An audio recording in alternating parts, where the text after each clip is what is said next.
everybody. Today's March 22nd, 2022. We'll go ahead and call the school board meeting to order. It is now 7 p.m. We'll move on to the first agenda item, which is the adoption of the agenda as submitted. And this is for possible action, and public comment will be taken prior to any action. We got a first and a second. Any public comment? Seeing no public in-person public comment, do we have any online public comment? No, Mr. Varner, thank you. I'll go ahead and call for a vote then. All in favor say aye. Aye. Any opposed say nay. And just so people know, we have Mr. Carini is joining us tonight remotely. So if you hear some noise coming down from the ceiling, that's him. And we'll go ahead and move on to the flag salute, which will be led by Mr. Joe Cassiopo.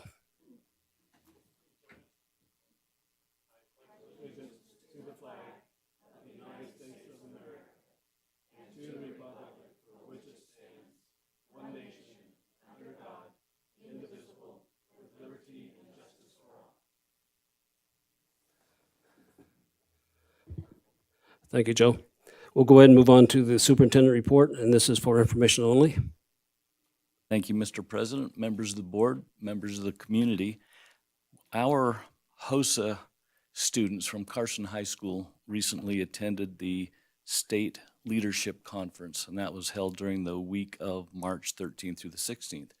And I'm glad to see that we've got staff members here, Mr. Sakalarius, Mr. Hunsaker, and I don't see Mrs. Gustafson, but thanks to all these folks who helped tremendously in getting students ready. I'd just like to share some information about their experience at the HOSA event. The Carson High School chapter earned a bronze medal for the third largest HOSA membership. Very impressive. And also a silver in health science events. And that was for participation in the testing that was done in December and January. The HOSA students competed in 8 different events and came away with 11 of the 21 students qualifying to attend the International Leadership Conference in Nashville, Tennessee. So congratulations. That event will be held June 22nd through the 25th. And these are the individual events and qualifiers. In health care issues exam qualifiers were Mackenzie Fernandez, Arlene LeBlanc, and Brendan Munoz. Health science events, cultural diversities and disparities in healthcare. First place winner, Alicia Cortez Solis. Medical reading, Riley Goodmanson placed 3rd. Health profession events, clinical nursing, first place by McKenna Budd, and a 5th place by Avia Aschenbach in medical assisting. There was also students who qualified leadership events, healthcare photography, Mackenzie Fernandez, and teamwork events, public service announcements, which was Zach Guthrie, Tyler Palmer, Mackenzie Fernandez, earning 2nd place. So I'd like to extend our congratulations to these students. Great showing at the HOSA conference, and we wish them well as they move on to the national event in Nashville, Tennessee. And thanks to our advisors again for their care, for their oversight, for their supervision of our students. Thank you, Mr. President. I'd just like to say congratulations to those students also. That's a great accomplishment, and we appreciate their hard work. Do we have anybody here from Carson High for a report? Please come up and state your name for the record.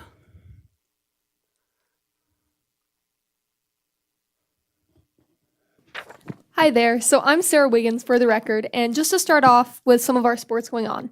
So we have a track meet this Saturday at this Friday at Reed at 2 p.m. The next swim meet is going to be 9 a.m. the 26th here at the Carson Community Center. The next baseball game, we had one today at 3:45. And the next one is going to be next Tuesday at the same time. And we have a softball tournament this weekend starting Friday and ending Saturday at Reed. Times to be determined for that. And so far in student council, we are just beginning to plan mainly the father-daughter dance, friendship ball, and prom. And more information on that to come. So very straightforward to the point and just planning more as we go. Thank you, guys. Thank you, and good luck with the father-daughter dance. I know that's a great event. I've been fortunate to attend a couple of those, and it's always a good time. So thank you again. Do we have anybody here from Pioneer report? Seeing no one, we'll move on to the Nevada Association of School Boards update. So we had a joint executive board and board of directors meeting last Friday and largely focused on the process of finding a replacement for Deb Oliver. So we kind of have our feelers out to get some information about different companies or entities that might help us with a search as long as it's affordable for the association. And then I know there was a training the next day. Our next training will be coming in April. So is it the end of April? So hopefully we'll be getting information about that out shortly so everybody could get it on their calendars if they choose to attend. And that is, unless there's anything I'm missing, Laurel or Stacy, I think that kind of sums up where we are. I mean, I attended the training on Saturday, and it was one of the better trainings we'd had, so that was good. Good.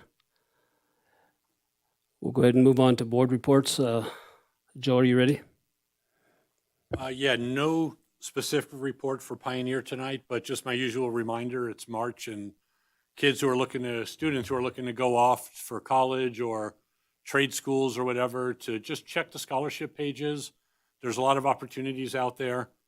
You don't have to do it alone financially, and if money's the only thing holding you back, reach out. There's a ton of resources. So just want to make sure students are aware of that. And since I've gone through it 3 times with my kids, if anybody has any questions, I'm always happy to lend, whatever information I can. Thank you. Mr. Walker? So good things are happening at Mark Twain Elementary School. They're looking forward to their student-led conferences, which will be the 30th and 31st. So they are hoping to get most families in person, but if that's a hardship for anybody, they are going to make accommodations for Zoom conferences. So they're hoping to meet with all of their families next week. And then on the 1st, April 1st, they're going to have a family bingo night that the proceeds are going to support Kindness for Chris. And he went through that school, his whole family went through that school, and so they're certainly trying to support him in his challenging times right now. And that concludes my report. Yeah, that's a good event. Thank you. Stacy? Lupe? From Carson High School, they're hosting a choir Pazula on Thursday night from 7 to 8 p.m. Everyone is invited to come and listen to their talented 6 through 12 grade students. Carson High School also hosted the band Aroma last week, and it was well attended. It was a well-attended event that showcased their middle school and high school bands. And that concludes my report. Thank you. Laurel? Let me get that on there. For Fritch Elementary School, Mr. Brown would like to thank Scott from Carson City Public Works Safe Routes to School Division, because he came to Fritch and he was teaching students about safety when walking or biking to school. And they hope that families will take advantage of the nice weather and bike or walk to school. And also Fritch students are looking forward to their next STEAM Day, which will take place this Friday. Teachers have planned some great learning activities to engage the students in hands-on learning. And for Fremont Elementary School, Dr. Ward lets us know that they're looking forward to parent-teacher conferences, offering both in-person and Zoom options. And they had a great school improvement meeting yesterday, and they're excited about moving towards becoming an AVID elementary school. And they're also looking forward to planning their first big parents' family engagement event in May, with more details to come. And also, they are excited about enrolling the new pre-K and kindergarten students for the next year. Thank you. Don, do you have anything? No report this week. Thanks. Thank you. From Carson Middle School, students are starting their track season. It's a great time for the students to have the opportunity to get involved in sports. Then 4 students qualified for the wrestling championships that will be held in Lovelock next weekend. I'd like to wish those students good luck. Unfortunately, I wasn't provided the name of those students, but I do want to wish them good luck.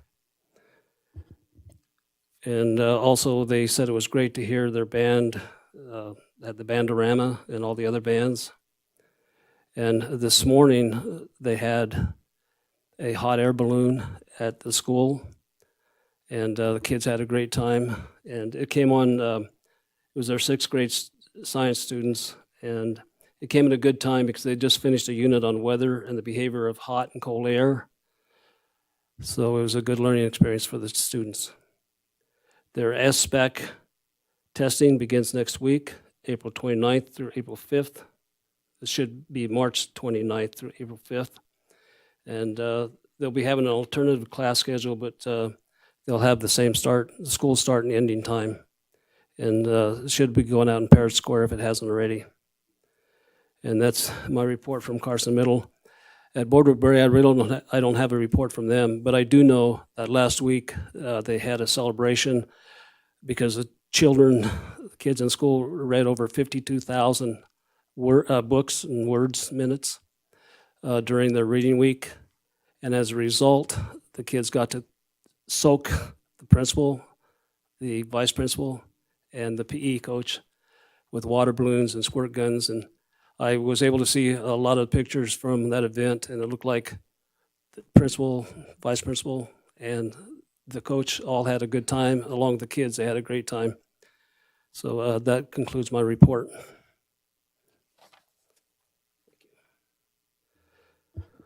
We'll move on to association reports. Seeing no association reports, we'll move on to public comment. Comments will be accepted in person or through virtual participation via email. Comments may be made by members of the public on any matter within the authority of the board.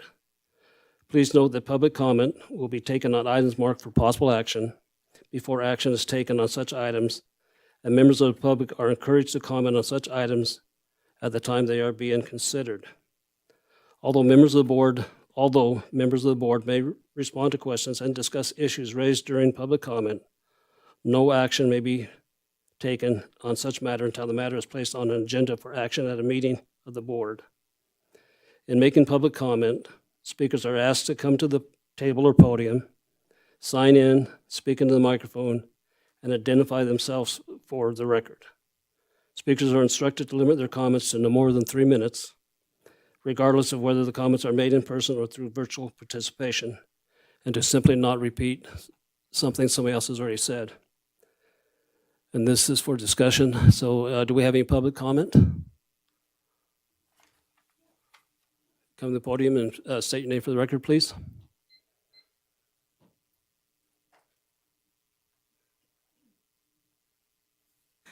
Joy Trushinsky. Good evening, everyone.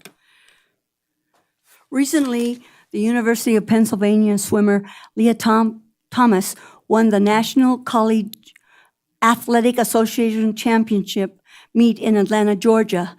Leah Thomas identifies as a transgender. Thomas was born a male and has undergone gender reassignment surgery. Thomas has been allowed to compete in women's swimming competitions and has subsequently shattered the majority of women's university records. Before the switch, Leah competed as Will Thomas and did not win any of his swimming meets. The problem is Thomas looks like a man, is tall, far more muscular, and has a greater lung capacity than the real females he swims against. If I say I am a man, does that make it so? Likewise, if a man claims to be a woman, does it make it so? There's really only two genders, real genders. Allowing males who say they are females to compete in women's sports is a betrayal to all women.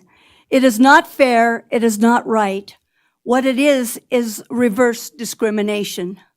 I support transgender males competing against transgender males, but not against real females. Also, there's a darker side to this transgender male question. There has been many sexual assaults committed against girls and women by males claiming to be females. Just look up on the website. The most recent, most controversial incident is Loudoun County, Virginia. One article reads, a transgender male student was found guilty of violently raping a young girl in a woke school's bathroom facility. My question is, who are we protecting? We should think long and hard. We should think long and hard at what we are teaching our children in school. Thank you very much. Thank you. Mr. President, I just want it for the record, that doesn't have anything to do with the jurisdiction of this board. Thank you. Any other public comment?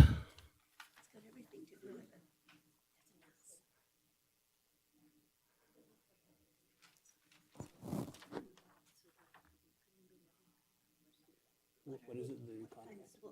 Yeah, why don't you wait until it comes up, because there'll be public comment then. Okay, thank you.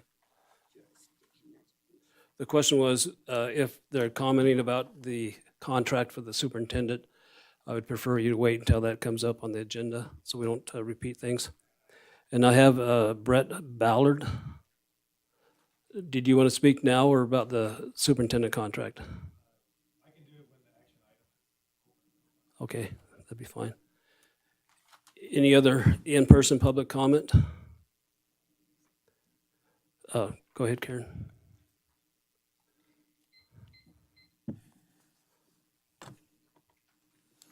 Hi, Karen Stevens for the record.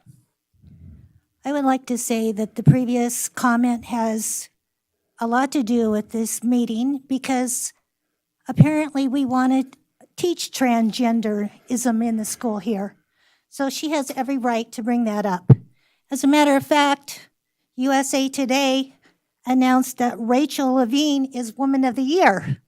So it's a bizarre world we live in, and our school district seemingly wants to promote that.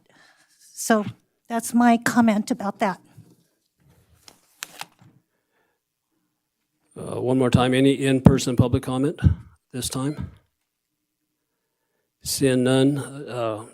Renee, do we have any online public comment? Yes, Mr. Varner, thank you.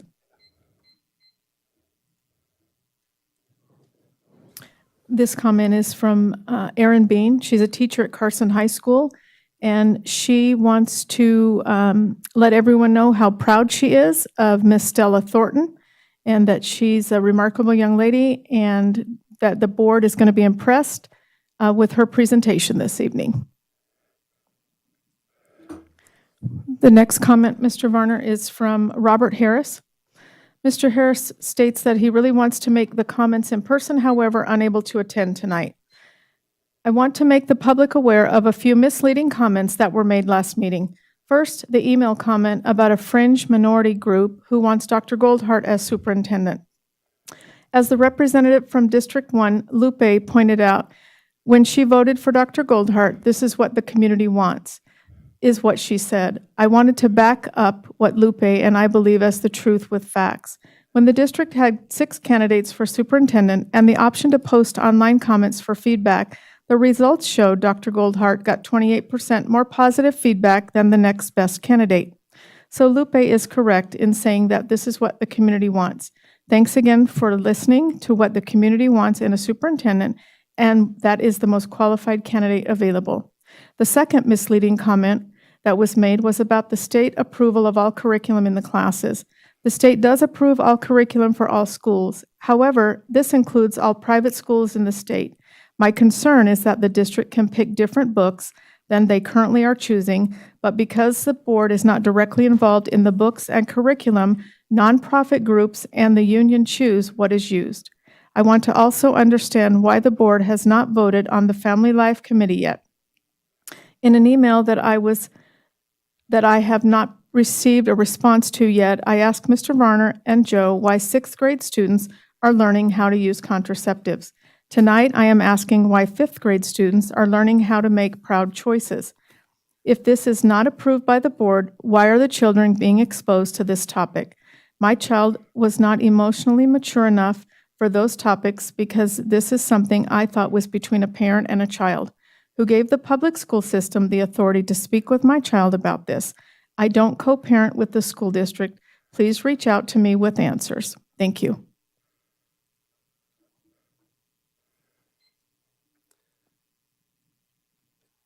Any other online comments? No, Mr. Varner, that's all I have. Thank you. All right, thank you. We'll move on to agenda item number 7, presentation on return to learn and return to play procedures regarding concussion and traumatic brain injuries. This is for discussion only, and we have Miss Stella Thornton to present. Just state your name for the record, please, and thank you for making the presentation tonight. Of course. So Stella Thornton for the record. Let me pull this up.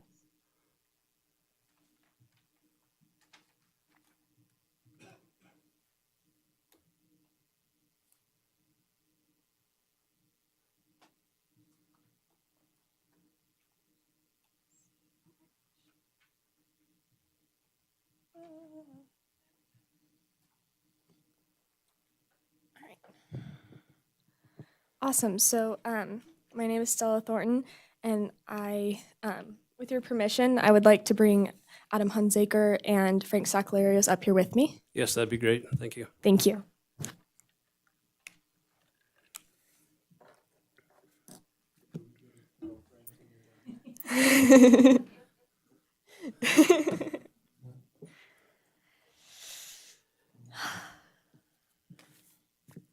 All right, so I am a junior at Carson High School, and I first want to say thank you to all of you for having me here today.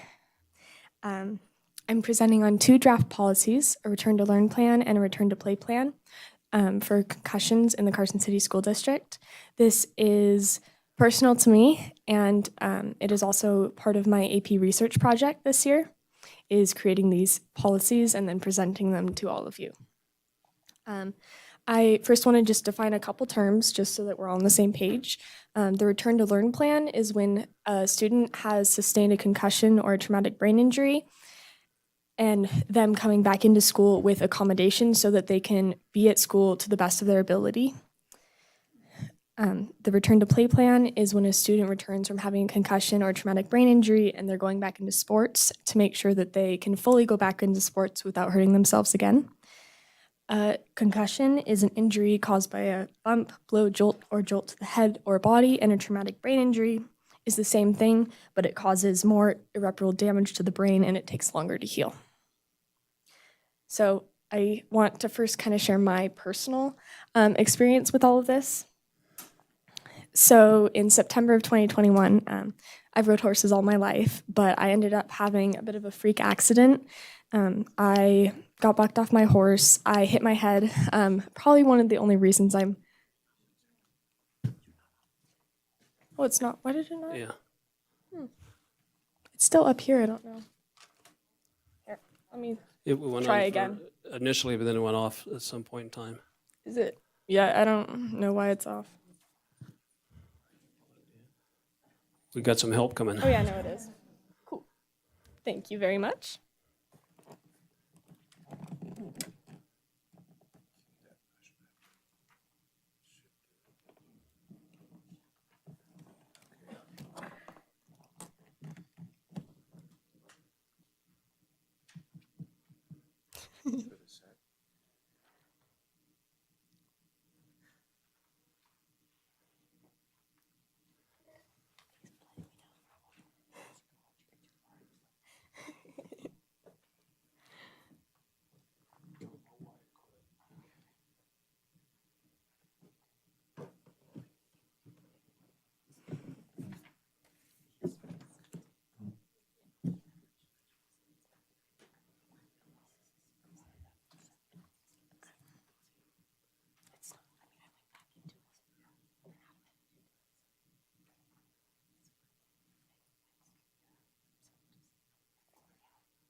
Sorry about the technical difficulty, but there it is. Yay! Awesome. Okay, so like I was saying, in September of last year, I sustained a traumatic brain injury and I was out of school. I started going back to school in October, but then in October, I got a second concussion. I ended up being out of school for about 4 months. That's a long time, especially as a junior, especially I'm an AP student, you know, and I was gonna finish all my classes for my AP Capstone diploma. And so 4 months was a long time.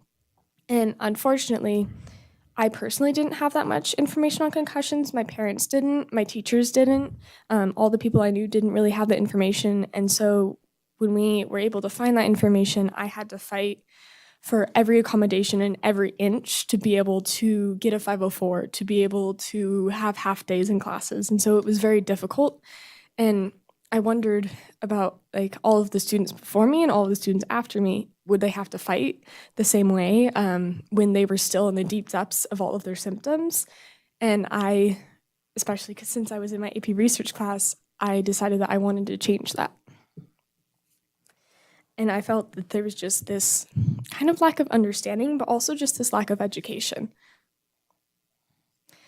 And so for me, I want my TBI to be the last TBI where the student is exhausted for advocating for themselves while they are still experiencing concussive symptoms. Because you're not yourself when you have a concussion, no matter how long it takes you to recover.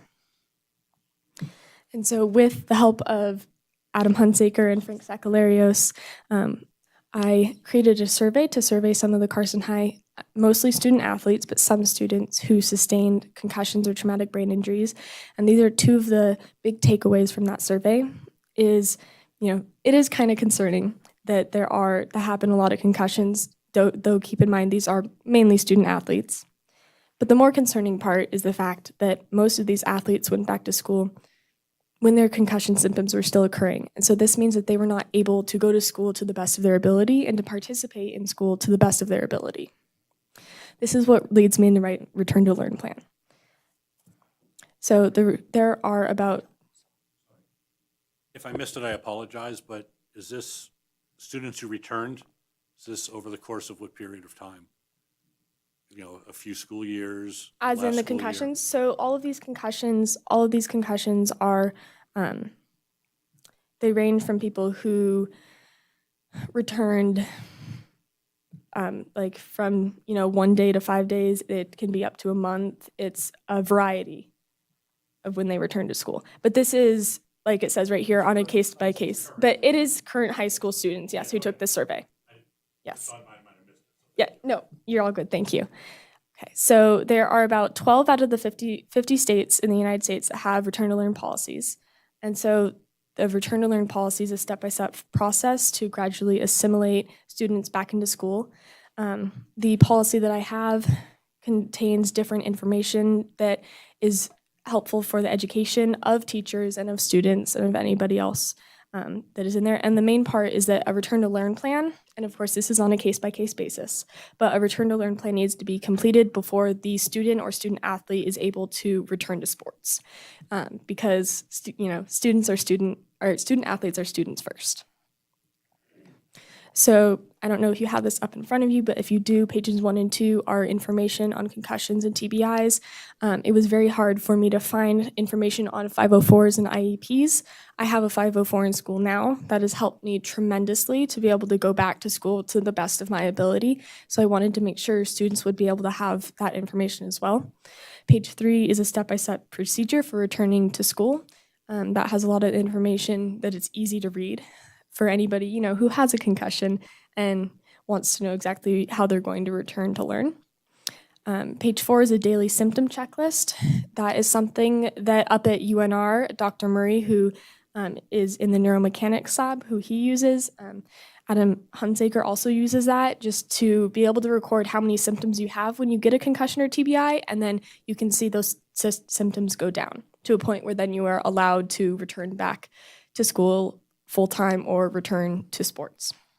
Page 5 through 7 are different school accommodations that a student could have. I am not saying that all of these accommodations would be something that one student would have, but there are many different accommodations for individual case-by-case basis. And then page 8 is the concussion clearance form that Adam Hunsaker has used. As it says in the form, it does not clear the student to immediately go back to school or clear the student to immediately go back to play, but it is a step that is needed for a physician or a medical specialist to be able to clear the student. And then page 9 are the resources that I used to create this policy. And this policy, along with the return to play policy, will definitely help these numbers. So of the students who did miss school, you can see that the 57% of students who did miss school missed a week or more of school. And the more it is proven that the more anxious you are when you sustain a concussion, the longer it takes for you to recover from that concussion or traumatic brain injury. So for these students who do miss school, the more anxious they are, like I said, the longer it will take for them to recover. The other important part leading into return to play plan is that 83% of the concussions or traumatic brain injuries in the survey that I saw were experienced during school sports. And this is why we need the return to play plan. So the return to play plan, because of the National Football League, in a period of like 2009 up till now, all 50 states have some sort of return to play policies. Nevada does too.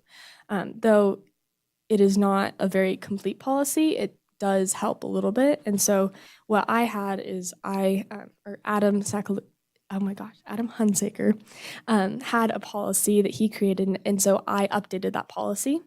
And so again, it includes the gradual step-by-step, and it includes pertinent information, especially at-home instructions right after you've sustained a concussion.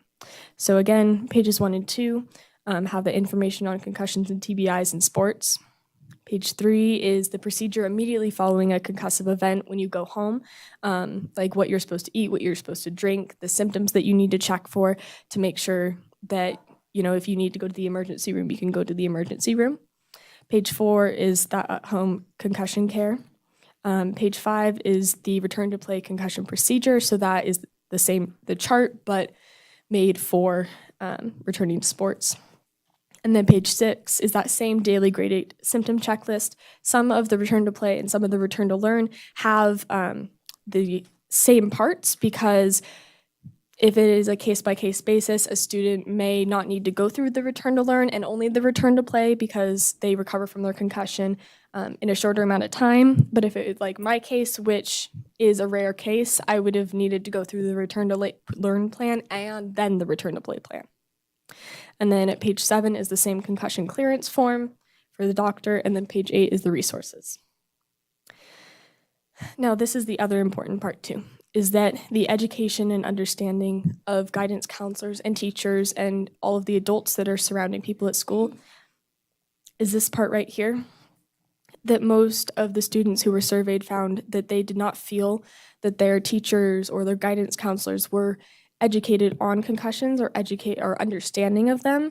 And that part to me is definitely what needs to change, because I had a lot of difficulty with many of my teachers. I think the teachers that I did not have difficulty for, because having to advocate for myself, I do know how to and I will, but it is also hard to have to advocate every single day just to be able to come to school. So these are some of the free education resources that you could potentially use for any kind of, for students, for staff, for anybody that come from the CDC. And so it's free training for all of those people. Like I said, and it specifies for each type of people, so for nurses, for teachers, etc. And then there are also some of those resources for athletic trainers or for coaches as well. So my 3 takeaways that I would like all of you to take away from this presentation is that student athletes are students first. They're in high school, they're in middle school, they're in elementary school, no matter what, they're students first. And I know you all know that, but I just want to make sure to state that.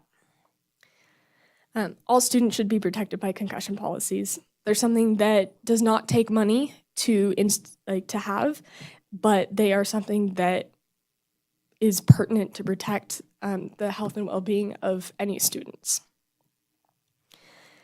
And like I said, I know that you all are here because you value the students' health and well-being at Carson High School and at all of the schools here in the school district. So I just had to repeat this again, is that the students' health and well-being is paramount to the school district, and I know that you all take that into consideration. So thank you for prioritizing these students. And I also just wanted to say thank you to the people on this list because I would not be here if not for these people. So, and here are some of the other survey percentages as well.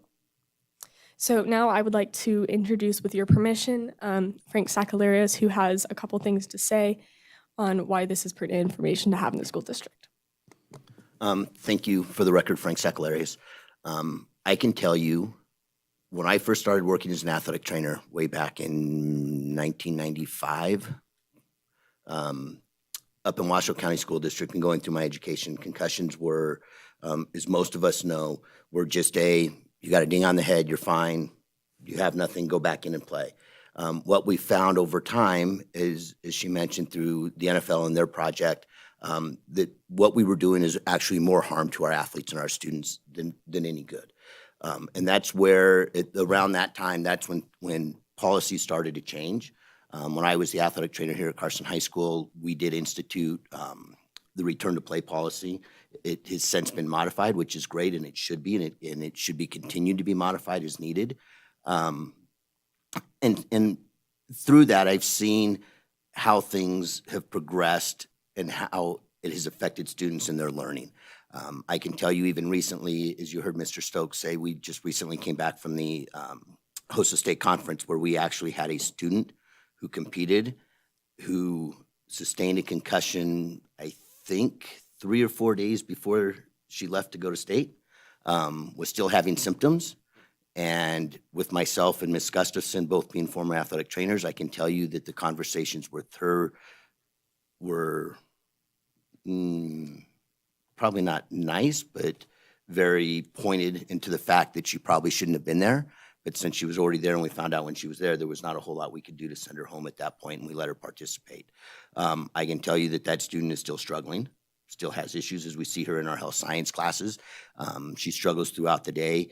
I notice when I see her in the mornings, she's okay. And I can tell you by the afternoon when we see her in class, sometimes I'm not sure that anything is happening in there. And that's no fault to her. And I think what happens is, and it has been my experience even when I have students in my sports medicine class, students in my EMT and first responder classes that are athletes that come from, that are coming in or coming back from concussions, you can see that they're not there. And when I question them, why are you here? Why are you coming back to school? I can see you're not ready. And the remark is always, I can't miss school. I can't miss the work. I can't miss it. And the response that I give them is, well, that's nice that you're here and you think you can't miss it, but what are you really remembering and getting out of it? Because it's great that you're here in person. That's nice, but nothing's going in and staying. I can promise you that, just from the experience I've seen with the students in my class. I think that this policy is a very good policy. I think she's done a great job of her research and putting things together. And I know communicating with myself and Adam, I think this is something that our school district should really look into. And I would totally support it. Thank you. Thank you, Mr. Sakalarios. Now, with your permission, I would like to introduce Adam Hunsaker to say a few remarks as well. For the record, my name is Adam Hunsaker. Just to add to what Stella and Frank have said, I've been the athletic trainer at Carson High School since 2013. I started there after Frank left the position of athletic trainer. I'm also now a science teacher at Carson High School. This is my first year as a teacher. Since I've been the athletic trainer, we have expanded the concussion protocol that we utilize at Carson High School. As she mentioned in her presentation, all 50 states have a return to play legislation at the state level. Nevada's is pretty limited in its scope. It indicates that if a student athlete displays symptoms of a concussion, they should be removed from activity and cannot return until they are cleared by a healthcare provider. And then it lists what qualifies as a healthcare provider to clear you from a concussion.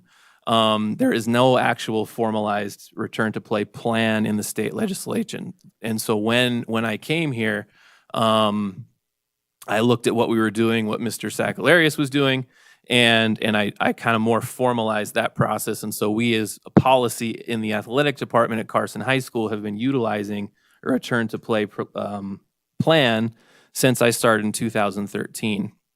And it has gone well. The coaching staff, the athletic coaching staff at Carson High School has always been very supportive and understanding of the need for athletes to have a gradual return to play before they start playing sports again after they have recovered from their concussion. Where I have run into problems over the last 9 years is the classroom portion of that. The attitudes that have been expressed about students being apprehensive to miss school because of the work and the academic content they will miss, it's definitely there. And as the survey showed, not all teachers have an understanding of what a concussion does to the brain. If I have an athlete with a swollen ankle or a torn knee and they have a brace and walk with crutches, it's easy to go in and say this athlete needs more time to get around the school, to get to classes, or this athlete needs to sit somewhere different in class to be able to accommodate this injury they have. Concussions, post-concussion, is one of those things that I kind of put in the same realm as mental health issues. It's hard to put a finger on and it's hard to explain because you can't see it. But it's there and it affects the students and it affects their academics. And like Frank mentioned, they show up to school, but nothing stays, nothing goes in. They show up and they take a test and they get a poor score on their test. And so they're not doing themselves any favors academically by returning to school while they're still experiencing these concussion symptoms. And as an athletic trainer, it's been hit or miss when I, in my role as athletic trainer, have actually gone and tried to advocate for students without having the backing of an official policy that's adopted by the school or the school district. It's basically I have to go in and ask the teacher for a favor. And to most teachers' credits, and the students that I've had to work with, if I've gone and talked one-to-one with a teacher and explained it in a way I can explain it as an athletic trainer, which is maybe a little better than the athlete who is currently experiencing concussion symptoms can explain it, they've been responsive. We've been able to get those students that help. But it would certainly be much better for the students if we had a formalized policy that we could point to with direction that we could provide the teachers training on with this is how we handle students who have experienced concussions. And having 17, I think, varsity sports at Carson High School competing all year round, I have one or two kids almost all the time that are in our concussion protocol. Football is obviously my best customer with concussions, but the other sports are not immune to it. I'm always having kids that have concussions. It's actually funny. I was at the baseball game today and I got an email from the swimming coach saying I had a swimmer that hit his head on the side of the pool. I've never actually had a concussion on the swim team before, so now apparently I do. So they happen, they're an issue, and we should definitely be doing things to support these athletes in their return to the classroom. The return to the play protocol works really well. What we need improvement on is helping them return to the classroom so that way they can be successful academically. Thank you. Thank you, Mr. Hunsaker. To add just one more thing to that too, is that being able to have this return to learn plan in whatever format we are able to have it will immensely help the students and just to have something to fall back on, because when you have a concussion, it's hard to explain it to other people because it's the invisible injury is what it has been known as, is that concussions and traumatic brain injuries are the invisible injury. You wouldn't think that I have one. I have my red glasses right here if I need them, if my eyes get too tired. I have earplugs right here because sometimes sounds are too loud for me still. I carry these around everywhere, and it's been 7 months. And so for any concussions, for any type of concussions, whether it takes 2 days to recover from them, or if you're still here in 7 months, having these plans potentially formalized in this school or at the school district would help every single student who has to go through these. So thank you so much for having us here. Stella, I can't tell you you're terrific. You're a terrific student and a person. Thank you for all the work you did on this. And I'll just open up the board for comments, or Mike. So first of all, I think you were a little girl last time I saw you. And I saw on the last line something about your brother's going to be at high school next year. And I thought, oh my gosh, time flies. So one of the things I'd be really curious to see, Stella, is it seemed like the survey was qualitative of students' perception of their teachers.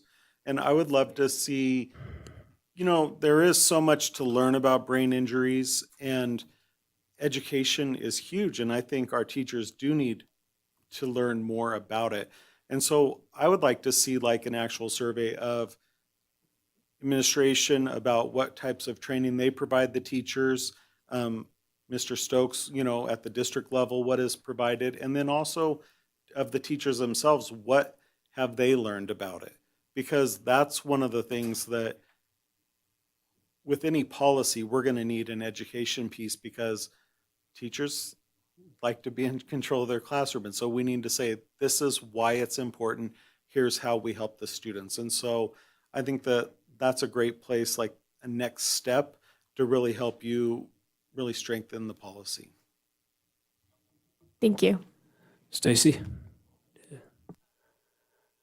I know the NIAA has a policy, and they have a protocol, and the coaches have to take classes, and it's based on the National Federation of High School Sports. I didn't see any of that information in here, but I was really glad to see, because you're right, we have forgotten that piece, that even people that aren't athletes get concussions. So to bring them back in the classroom and think about those accommodations was enlightening for me, because I never thought about that. I worked well with the NIA with the concussion protocol when I was on the board, but we never really looked at that entering the thing. And I think that may be even something that you want to bring up with the NIAA and have them adopt that part of the policy too, to look into that. But this is great information. Incredible that you're only a junior. I can't wait to see what's coming next. And we appreciate you bringing this to us. Yeah, thank you very much. In my paper, I did put some of that stuff from the NIAA, but I ended up not putting it in my presentation. I didn't want to make it too long, but that is definitely, there are those courses as well, which I have seen and could definitely put in the policies as well. Joe? Yeah, Stella, thank you. First and foremost, you're an impressive person. So thanks for coming in front of us and educating us. I agree with you, and I think we should have a policy. And at the end of our board meetings, we have requests for future agenda topics. And just as a placeholder, I'm going to mention that, I want to work towards, seeing this continue and turn into a policy that, that can be incorporated. So thanks for, if you will, spearheading this, and we're picking up from where others may have started. I think, when I was a kid, and Frank mentioned it, I mean, we all bumped our heads, we got clobbered. I have firsthand experience with concussions, and we were just, hey, get back up, get back in, finish what you're doing. And so this is real. This is something that I think we can all get behind. And I'm glad to hear that the return to play seems to be in pretty good shape, but the return to learn, to me, makes a lot of sense. So anyway, I just wanted to let you know that we're not just sitting here listening to you. I think we're taking it to heart, and we want to see this, get to the next step and become a policy. So thank you. Thank you. I appreciate that. Yes, I would love to continue working on this with all of you. I think that, like you said, it is immensely important. I am so glad that we do have a return to play plan, though, it is not formalized. It is just technically, you could call it guidelines, though it has been working for this school, but having that updated, and then the fact that we have no return to learn plan, that, like I said, athletes are students first. So thank you so much. And I'd love to continue working on this. Lupe, go ahead. I just want to commend you for advocating for yourself and knowing that this is going to help many other students. So congratulations. Thank you. I appreciate that. Get my mic on. Well done, Stella. Excellent presentation, excellent research and information. And I'm thinking about it with, I think the return to learn is important. I appreciate that the school already has the protocols in place. And I'm wondering if we don't have a policy and then a regulation, because my guess is the different protocol changes rather frequently and probably depends on the individual. And it might be appropriate to, when we do look at it, to look at a policy and a regulation, so that which is just how policies don't get updated as often as regulations do, and regulations are how you enforce the policy. And so that might be a way that we look at drafting that. But great work. I'm hoping you get a great grade on your AP. This looks like a 5 to me, so. Yeah. Thank you. Dawn, do you have anything? Any comments or questions? No, just thank you very much for the presentation. Appreciate it. Thank you. Yeah, I'm just going to kind of go along with what everybody said here. You did a tremendous presentation. A lot of work, I could tell, went into this project that you're doing. And I think it's something that's going to help students in the future. And I'm sure we'll adopt something. And just want to thank you very much. And like everybody else says, you're a very impressive young lady. Thank you. Thank you.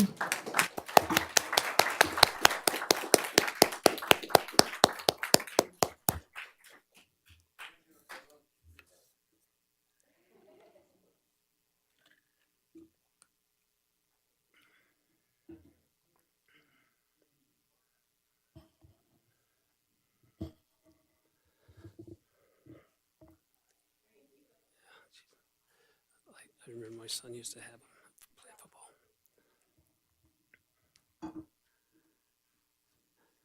football. Okay, after that, we'll move on to agenda item number 8, annual report from Carson High School on programs, supports for students, and celebrations. This is for discussion only, and we have Principal Bob Chambers. Let's go ahead and state your name for the record again, please. Bob Chambers, principal at Carson High School.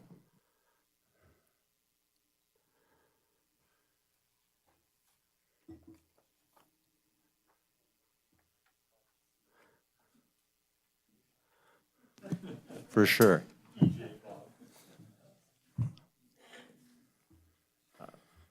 Mr. Stokes, President Varner, trustees, thank you for having me here tonight. So Stella's my neighbor. The Thorntons are great people, and that highlights why I have one of the best jobs in Carson City and in Carson City School District, that she is an amazing representative of Carson High School, but also her teachers, also the community, school board, superintendent, principals from other schools, everybody that has supported her to get to where she is today. That's what public education does, right? And I think sometimes we forget that we need to celebrate our students and all of we have amazing students in this school district. I don't know how many people in the crowd were able to go to Bandorama or will be able to, go to Choir Palooza. They're exceptionally talented. And that's public education gives them that platform and fosters that growth within them, and for me, it's a special job. I get to go to a great building with an amazing staff and students like Stella every single day that can, make me smile and have a great day. With that stated, it's been a tough year, and it's been a tough year for all educators, and it's been a tough year for students. I'm here to report it's getting better. And I know Mike is in a different county and he's in another building, but I would guess he would say the same thing. It feels like school. As we are, the story, and we're marching towards spring break, and kids are going to get lively again. There is kind of the roller coaster of public education as you get closer to Christmas and closer to that spring break. It'll get peppy once again, but it feels like school, and it's nice to be able to walk into that building and feel it, and the students feel it, and the teachers feel it too. So as I go through this, and obviously if you guys have any questions or comments, you can stop me whenever. All right, so start off with our 4-year graduation rate. So if you look at the easiest way to explain this is we are reporting an 88.7% graduation rate. If we were to go apples to apples the way we reported it last year statewide, our number would be 93.1%. However, the state changed some of the guidelines as to how we report our adult education students would be the easiest way to explain that. So working with Tash in the district office, we kind of decided, like, we could kind of report either side of that number, but like, let's just go rip the bandage off this year. We'll report the 88.7% as in, and then we update the way we put our students into adult ed to fix that kind of 5%, because that 5% is fixable. So that's kind of basically that 5% drop is our adult education and how we put students into adult education. And it's just a practice that we need to fix, and we can fix it.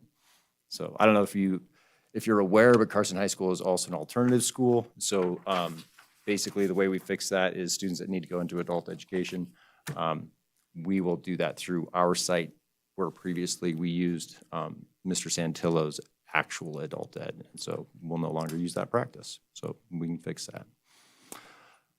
Graduated 471 students. We had 5 summer grads. Mr. Cassiopo was there at our summer graduation.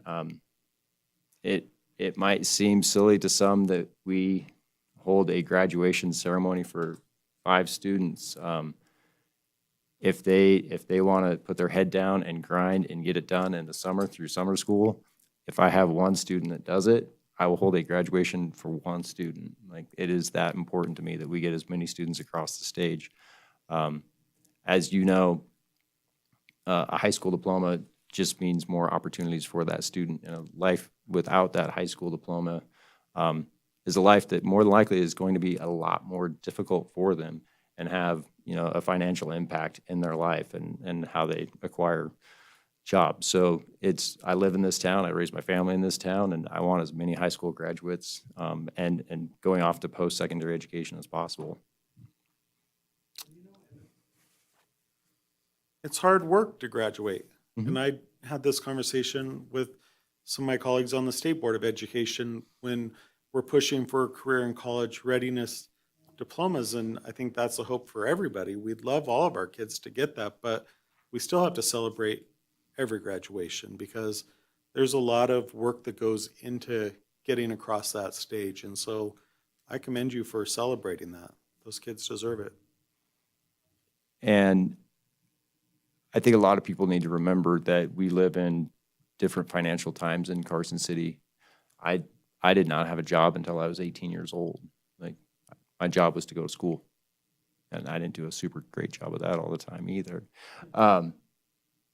We have students that work 20, 30, 40 hours a week that are holding down, like, darn near full-time jobs so that they can support their family and taking high-level classes and trying to graduate from high school. So there's a lot on board with our students. So, and I just think that sometimes we need to remember that we all come from a variety of different backgrounds and come with our own struggles every single day. And Bob, I think if I'm right, and I could be wrong, but I think the 2021 national graduation rate's around 85%. And so we're up around 88%. And while we have troubles like everybody else, I think given where we're at with, what we've just gone through, I think being above the national average is important, and I think we're doing a good job. There's always room, there's always work to do and room to improve, but as you indicated, we know what that is and we know what to do. So thanks to you and your staff for, recognizing that, and I expect that we're going to see these numbers start climbing again, so. That is the expectation. And I set my personal goal at 95%. So, and that is a lofty goal. And there's a lot, and I don't know how, deep you want to go into the weeds on that sort of stuff, but, if a freshman student shows up and they're butt in seat for 2 days and then they move to Oklahoma and there's no records transfer request from Oklahoma, we don't know where they went, they're a dropout. They could graduate in Oklahoma, we might never find that out. So there's a lot of stuff kind of behind the numbers as to why, like, they're just rules, and we follow the rules and we report, but we could always do a better job. You guys, and you, Mr. Zona, and Sam have worked really hard to fill in those holes and those gaps to try to find those people. So kudos for that. And my registrar hunts them down. All right, so our ACT results, I don't think it's going to be a shocker that if you go to school in person 1 day a week, that your scores. And it was an exceptionally odd year last year. And I'm all right. Oh, I thought I was just 3 minutes. Okay. I didn't know I was on the timer, Lupe. So last year was a weird year, right? At the end of the day, those are my numbers. So, yeah, questions? They weren't good nationally. They weren't good within the state. They were difficult for us. And just so, but I mean, I can give you some general thoughts on that. We did everything this year. You know, this year was a much more typical year. Had an excellent turnout for ACT.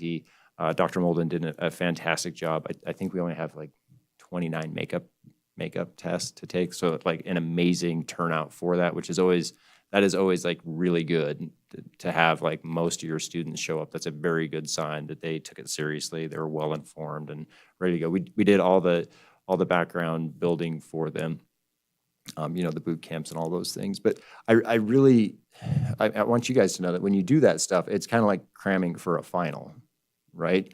The only thing that cramming for a final gets you is that last little bit that you're trying to kind of maintain in your brain. The ACT is really a test that is what they know from what they've been taught the entire time that they've been a student, right? And so the work that we're doing with, you know, through Marzano, the work that we're doing with Abbott, the work that we're doing with our formative and summative testing, all of that, like that's where the payday comes in. Getting, you know, vertically aligned and horizontally aligned with curriculum, making sure that you have a high functioning curriculum and your teachers doing their job and working together in their PLCs. That's the work that actually raises scores, right? And I would hate to sit and like, I think it'd be a little false of me to say, hey, we did all of the things to help them out, right? Because it's important to know, like, yeah, fill in all the bubbles, like don't leave any blank, you know, like to ultimately raise those scores.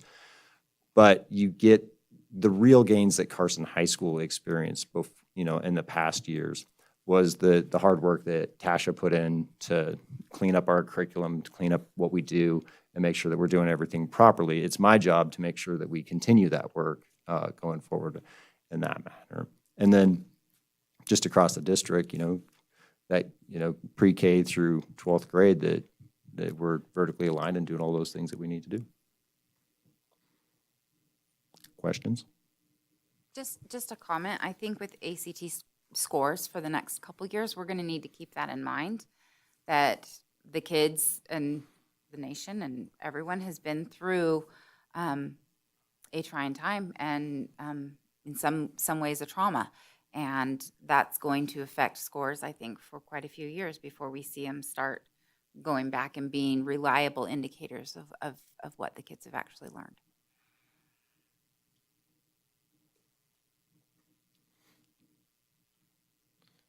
All right. So for our 2021 advanced placement, just as a, you know, once again, there's a little bit of a dip, but I will always have Carson High School's AP program that we outscore Nevada. And then we also are able, like in our globally, I mean, we compete at a really high level with our AP program. It's a flagship of Carson High School. It's impressive what we do. So, and then to put it into context, last year we had 200, like, so last year in a you know, weird, that's last year, weird COVID year, right? We had 256 students take 507 courses. So our kids did an amazing job. And that 3 or higher means like that's the kind of that pass mark and when they qualified. So with the next slide, I would like to bring up Scott Morrison from WNC. He is dressed like a dad because he is a dad, and he was out there doing, you know, the Little League Baseball. He is my right-hand man, Scott, at WNC, and we work together with our Jumpstart program. And I will give you kind of the by the numbers in Scott, because he also teaches our students, so he can kind of give you a little bit more of that boots on the ground, what's going on at Carson High School. So The dual enrollment is Jumpstart, our Jumpstart students, which we have freshman program, sophomore, junior, senior. But that is also the EDU individual courses and CTE. So when you look at that number, that's kind of everybody. We have about 145 students taking 732 individual courses. That Grow Your Own EDU course is still ticking along, which I don't know if you've heard, but there is a teacher shortage.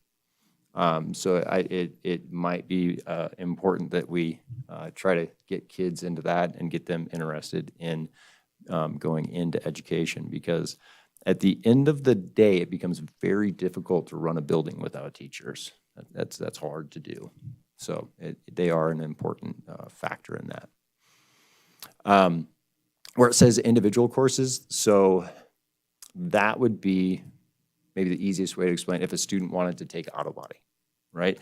They're not necessarily going to get a CTE cert through Jumpstart or anything like that, but they have that option to go take that class and get that knowledge and get that credit. And then where you have CTE Jumpstart, those are students that are in a program to actually receive a certification, maybe like they're going to take a welding course and get fully certified in something like that. So that's kind of the breakdown of that.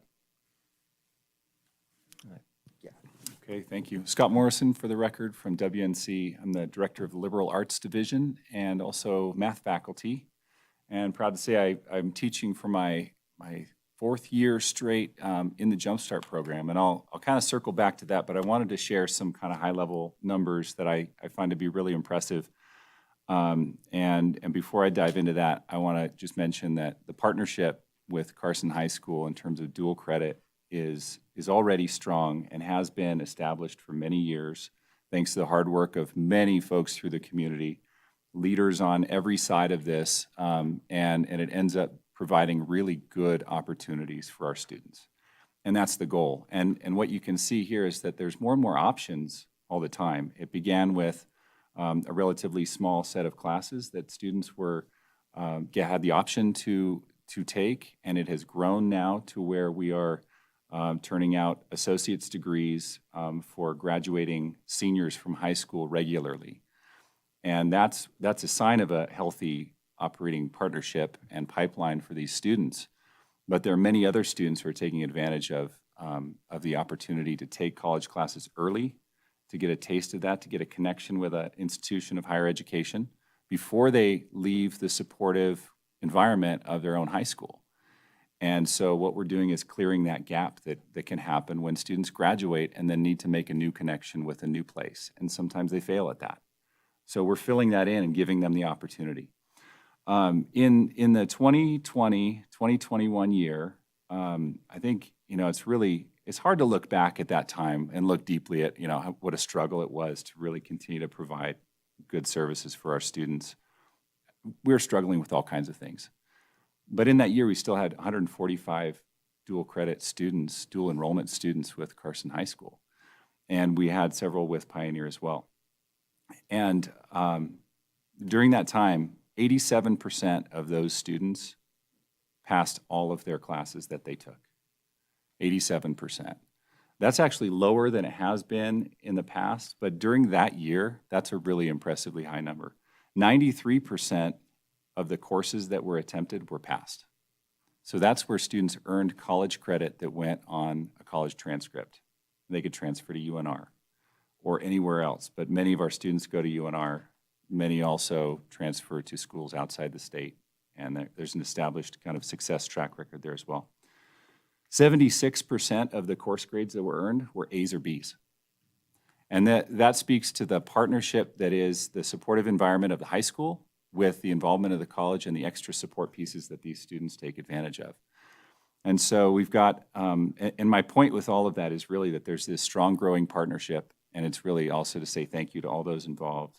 Bob and I work closely together on this, but there are so many involved in supporting those kids because we've got kids who are 16 years old who are taking dual credit classes, taking a full-time load of college classes.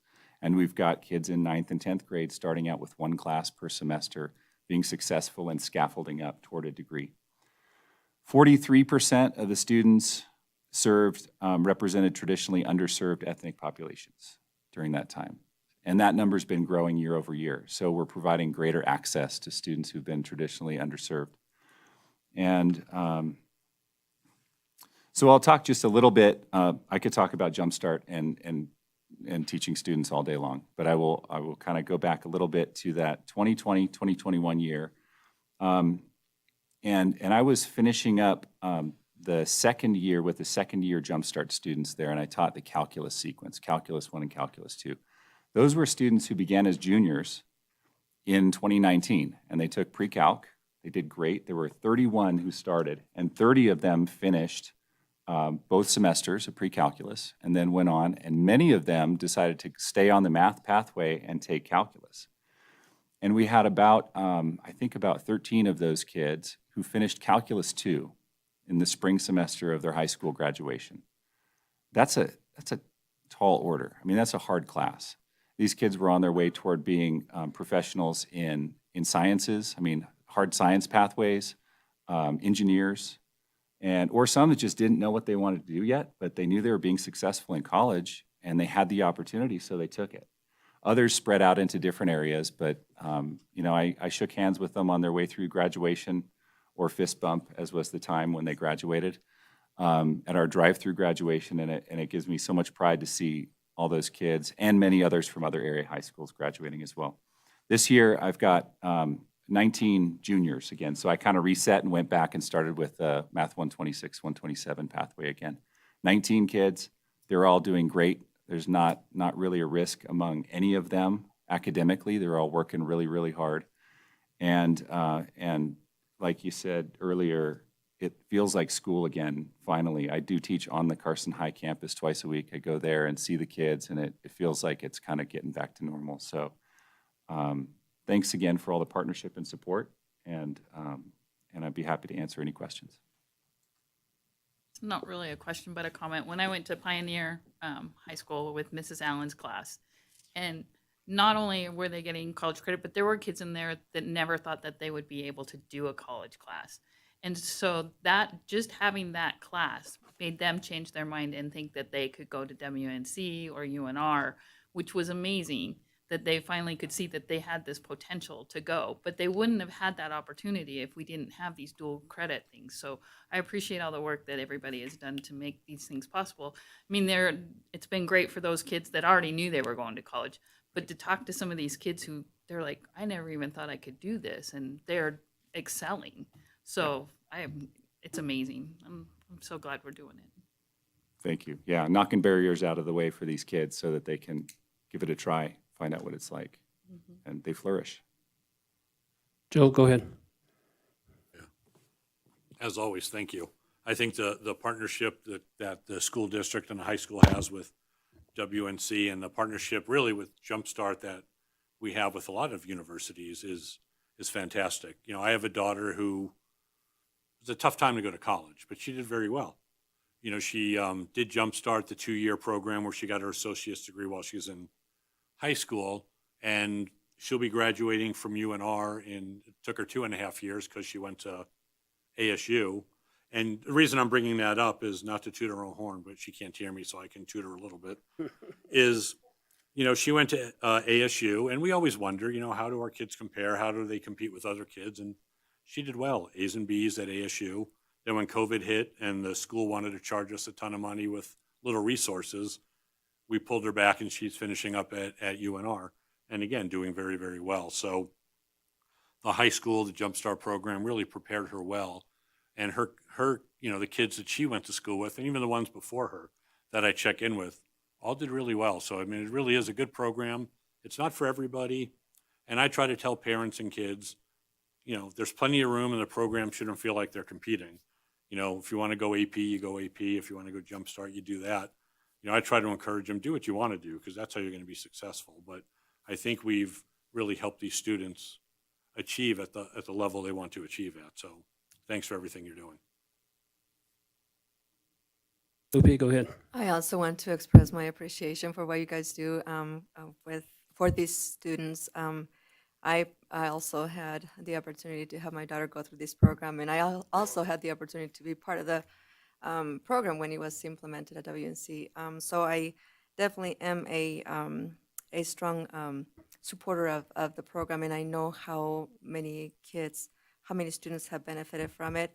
I definitely would love to see more students be part of this program, and I appreciate that this opportunity is available to all students because all the students are able and capable of challenging themselves. Sometimes we just have to remind them that they are able to do it, and by providing these programs, that's definitely the right place to have them get started in life. So thank you.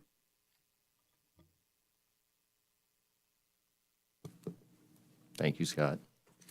I'd like kind of just one last thing on Jumpstart is if you think to the evolution of the program and Scott and I were kind of chuckling when it started off, it was how do we bus students to, how do we get them there, and now, we've removed financial barriers. The foundation is taking care of our books and materials. So it's a really impressive program and what we've done.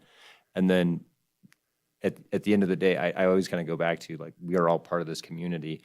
And every single time that a student gets an opportunity to take a post-secondary, class is an opportunity for them to earn more money in their lifetime. There's a financial benefit to that student and that family, and to raise people up and make sure that they can provide for their families is a big deal. Thank you, Scott. So, and once again, a bit of good news and celebration. This is our current enrollment. And across the board, AP, Honors, and Jumpstart, and that is just Jumpstart specific. That's not, I didn't do all dual enrollment on that. We are up across the board. We have, which, I mean, you could also, we're not in a COVID year, so students are more apt to take upper level classes when they know they're going to be sitting in front of their teacher, 5 days a week instead of 1 day a week. But the numbers are good. They're healthy, moving in the right direction. It would be misleading to say that we had around 1,400 students, that because students can be counted in multiple columns there, right? So you could take a couple of AP classes and a couple of honors classes, and you'd be counted in both those numbers. But it is a good representation of our student body. I did hear some students who didn't take as many AP classes last year worried about or as many of the more challenging classes because they were worried about the rigor level and not having as much time in class. Absolutely.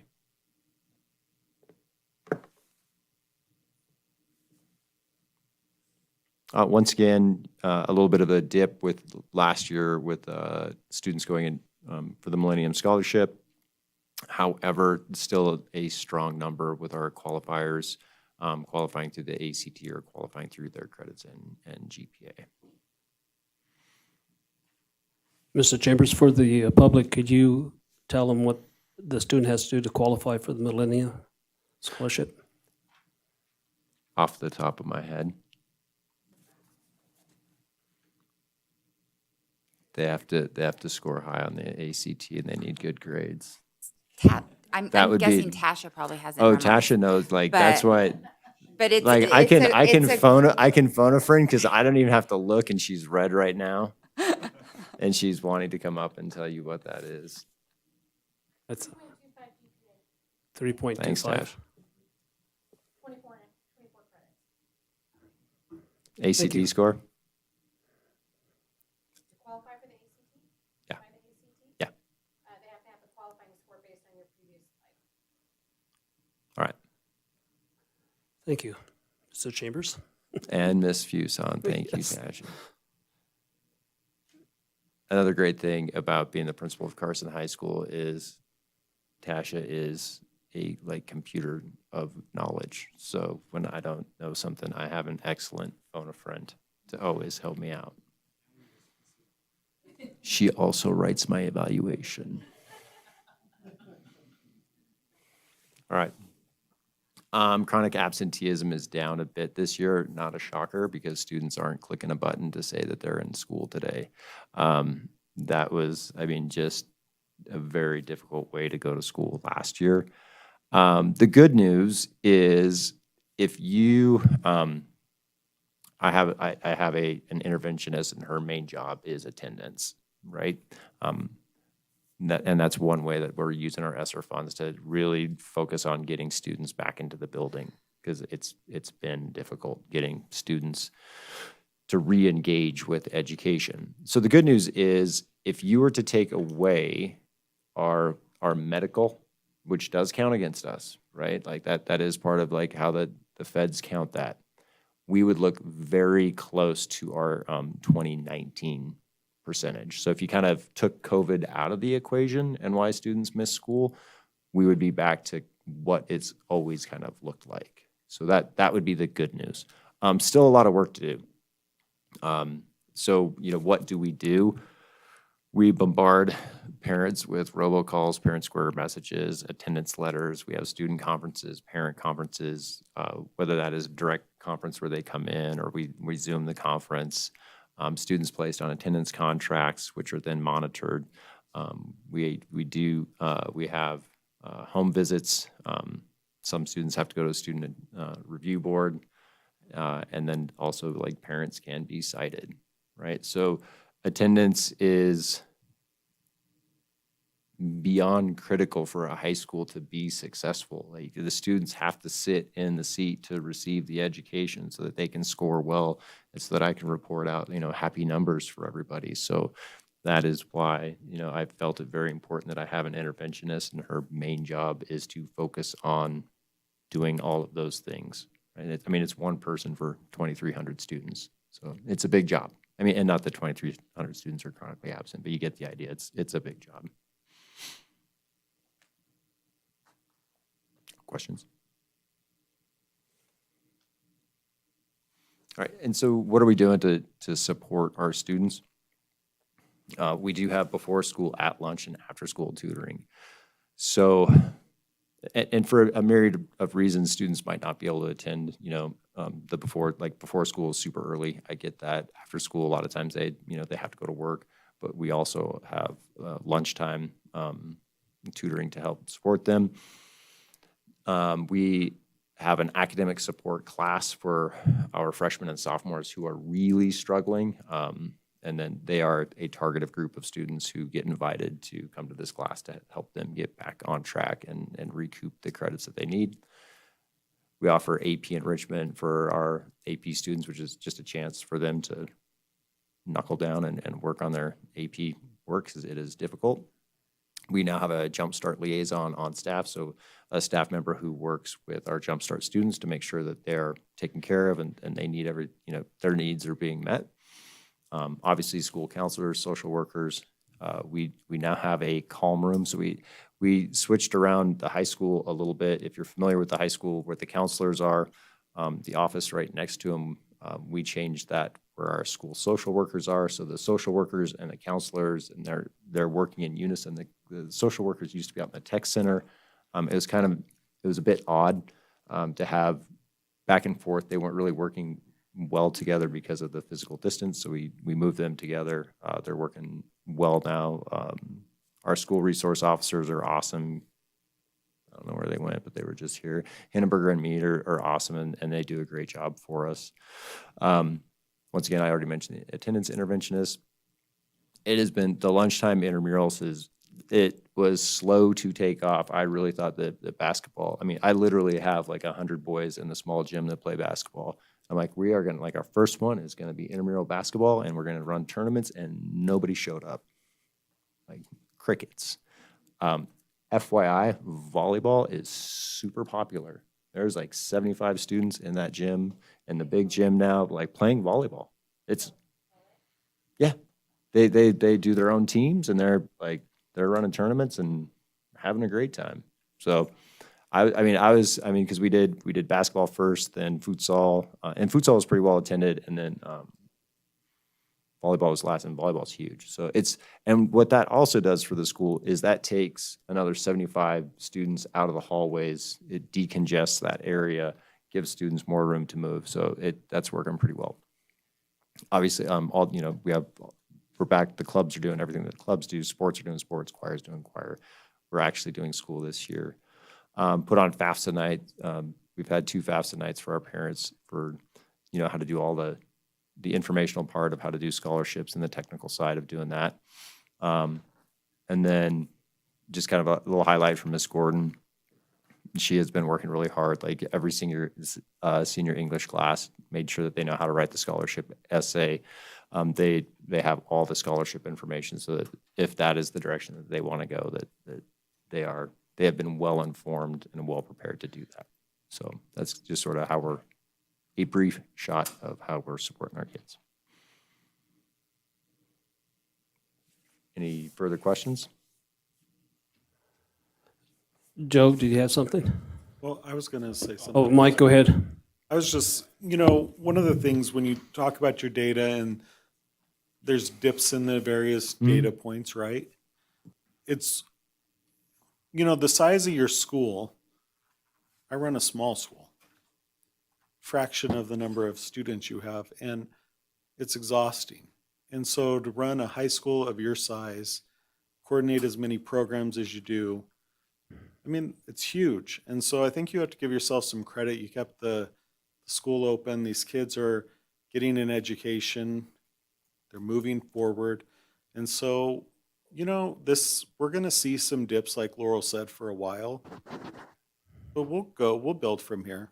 You guys are back. You guys have a great staff at the high school, and you're gonna just pick up where you left off. It's just gonna take a little bit of time to get the kids up to speed. Joe, go ahead. I concur with what Trustee Walker said. I think, the important thing is we keep our eye on the target, recognize what we're doing well, recognize what needs improvement, and, work with these kids. Because like you said, if they're not participating or not in school, there's not much we can teach them. So getting them in school is the first thing, of course, to the best of our ability, making it, reasonably interesting so that, they're engaging and just, again, recognizing what we're doing well and what needs improvement.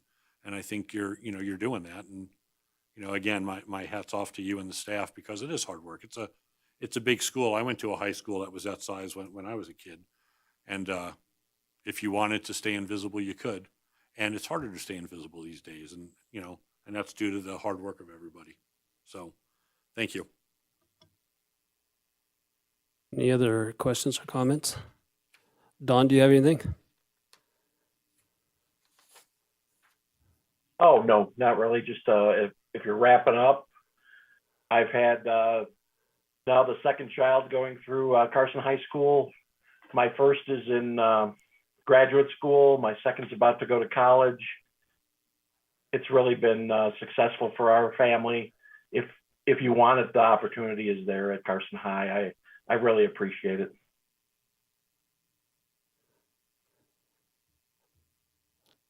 Lupe, do you have something? I commend you for the number of students that have applied for a Nevada Promise Scholarship. I mean, that really is, getting the students to start thinking about going to college. So that's very impressive. I was just wondering myself, the before and at lunch and after school tutoring, do you know off the top of your head how many students are taking advantage of those tutoring classes? No, I don't know the numbers off the top of my head. It tends to increase as we get closer to the end of quarters, right? So as things become more pertinent, students tend to show up a little bit more and ask for help. Unit exams, like that is when it thank peaks. Yeah, you're welcome. Laurel? Just one more point. Some information on the CTE programs would be good to include in here because I know our CTE students, we had so many that earned their career ready certificates, the culinary, I can't remember when that one's called, but the OSHA and the different categories. Last year they did quite well in that too. I got the information from Candy Ruff, and so I think that'd be good to include in this as well. All right. I would actually kind of think that would be its own, because CTE is such a huge program within Carson High School. It's big. I think we service around 1,800 students, and there's a lot of many more moving. I mean, I could give you you could get the rough numbers and stuff, but I don't really think you get the full picture unless you have an actual presentation on it. Maybe we can have one on that. Thank you very much. I think was a very good presentation, very informative, and thank you. We're going ahead and moving on to agenda item number 9, which is discussion on proposed changes to CCSD Regulation 503, compulsory attendance age, and this is for discussion only. And Ms. Fuson will be presenting. Thank you. Thank you, President Varner. Tasha Fuson for the record. Senate Bill 102 during the 2021 legislative session necessitated revisions to Nevada Revised Statute 392.040 regarding the date by which a child must be of a certain age to enter school, either in pre-kindergarten, kindergarten, and or first grade. So beginning with the 22-23 school year, this upcoming school year, the date for admittance to pre-kindergarten and kindergarten and first grade will change to September 30, or from September 30th, excuse me, to the first day of the school year. So we have updated our Regulation 503 to reflect those changes. If you are looking at your regulation in your packet, really that's the main change. We did switch, for instance, in many places you'll see we switched from the state of Nevada to Carson City specifically, instead of saying Nevada. The reason why is the districts in the state of Nevada all have start dates around the same time, but sometimes can vary by a week or so, or sometimes a couple of days. So what this really means, to get to the nuts and bolts of it, is that now, whatever the first day of school year is, so whether it's, typically we start mid-August, so August 12th, any of those students who would have been able to start from that mid-August date till September 30th now have to wait until the following year. There is 1 year of grace period that will be given for students in the state of Nevada. So if a current, and I know we have several families out there who are concerned about this, if we have a student who is currently in pre-K, in a pre-K program, either in a home or a private pre-K or a district-sponsored pre-K, all the parent has to do is submit a written letter, an affidavit that they sign stating that their student has completed pre-K, and we will admit them to kindergarten this year. So I want to make sure that our families out there know that, so that they're not as concerned, but that is this year only. The thought behind that is that then any student entering pre-K for the 22-23 school year will have to reach the age of 4 prior to the first day of school. I also want to point out in this policy updates where there's many places where we scratched out, for instance, September 30th and put of a current school year. The way NRS is written is a little, in my mind, a little ambiguous. And basically what it's saying is if a student, for instance, starts in a Nevada school district that perhaps starts the week after ours, okay, so maybe this student turns 5 years old on August 17th, and our school year starts on August 12th, and the student would not be able to attend school in our district, but is in Lyon County, and Lyon starts maybe on the 19th. So now the student is 5 years old before the first day of school in Lyon County. The student does get to start school in Lyon County, so that creates some of our challenges. So the way NRS is written, and the direction that we've got from the Department of Education, is that if the student starts school in whatever district they're in, and they're 5 years of age for a kindergartner, and they're 5 years of age on that first day of school for that district that they attended, then if they transfer to our district sometime during the mid-year, we will honor that enrollment, and the student will be allowed to continue in the grade that they're in. However, if the student comes, for instance, from some other back east state that has a start date by like December 31st, you have to be 5. So the student starts 4 years of age in that district and then transfers into our district. This is for kindergarten only. Then we would not allow that student to start kindergarten. So I just want to, it's very clearly, I think, Mr. Russell did a good job helping me craft this by using NRS language. But it makes it very clear in here what those different guidelines are. But to make it as easy as possible for our parents who might be listening, again, what I want to point out is if your child is 4 years old before the first day of school in our district and you are qualify for pre-K enrollment, then I would encourage you to apply for pre-K. Or if you're going to go to a private school, et cetera, your child must be 4 years of age in order to then next year go into kindergarten here. For first graders, it's a little bit different. So for first grade, if you've successfully completed kindergarten, then the student is allowed to enter first grades, but they must have successfully completed kindergarten. So since compulsory education ages in the state of Nevada is only 7 to 18 years of age, to the 18th birthday, pre-K and kinder are not required grade levels.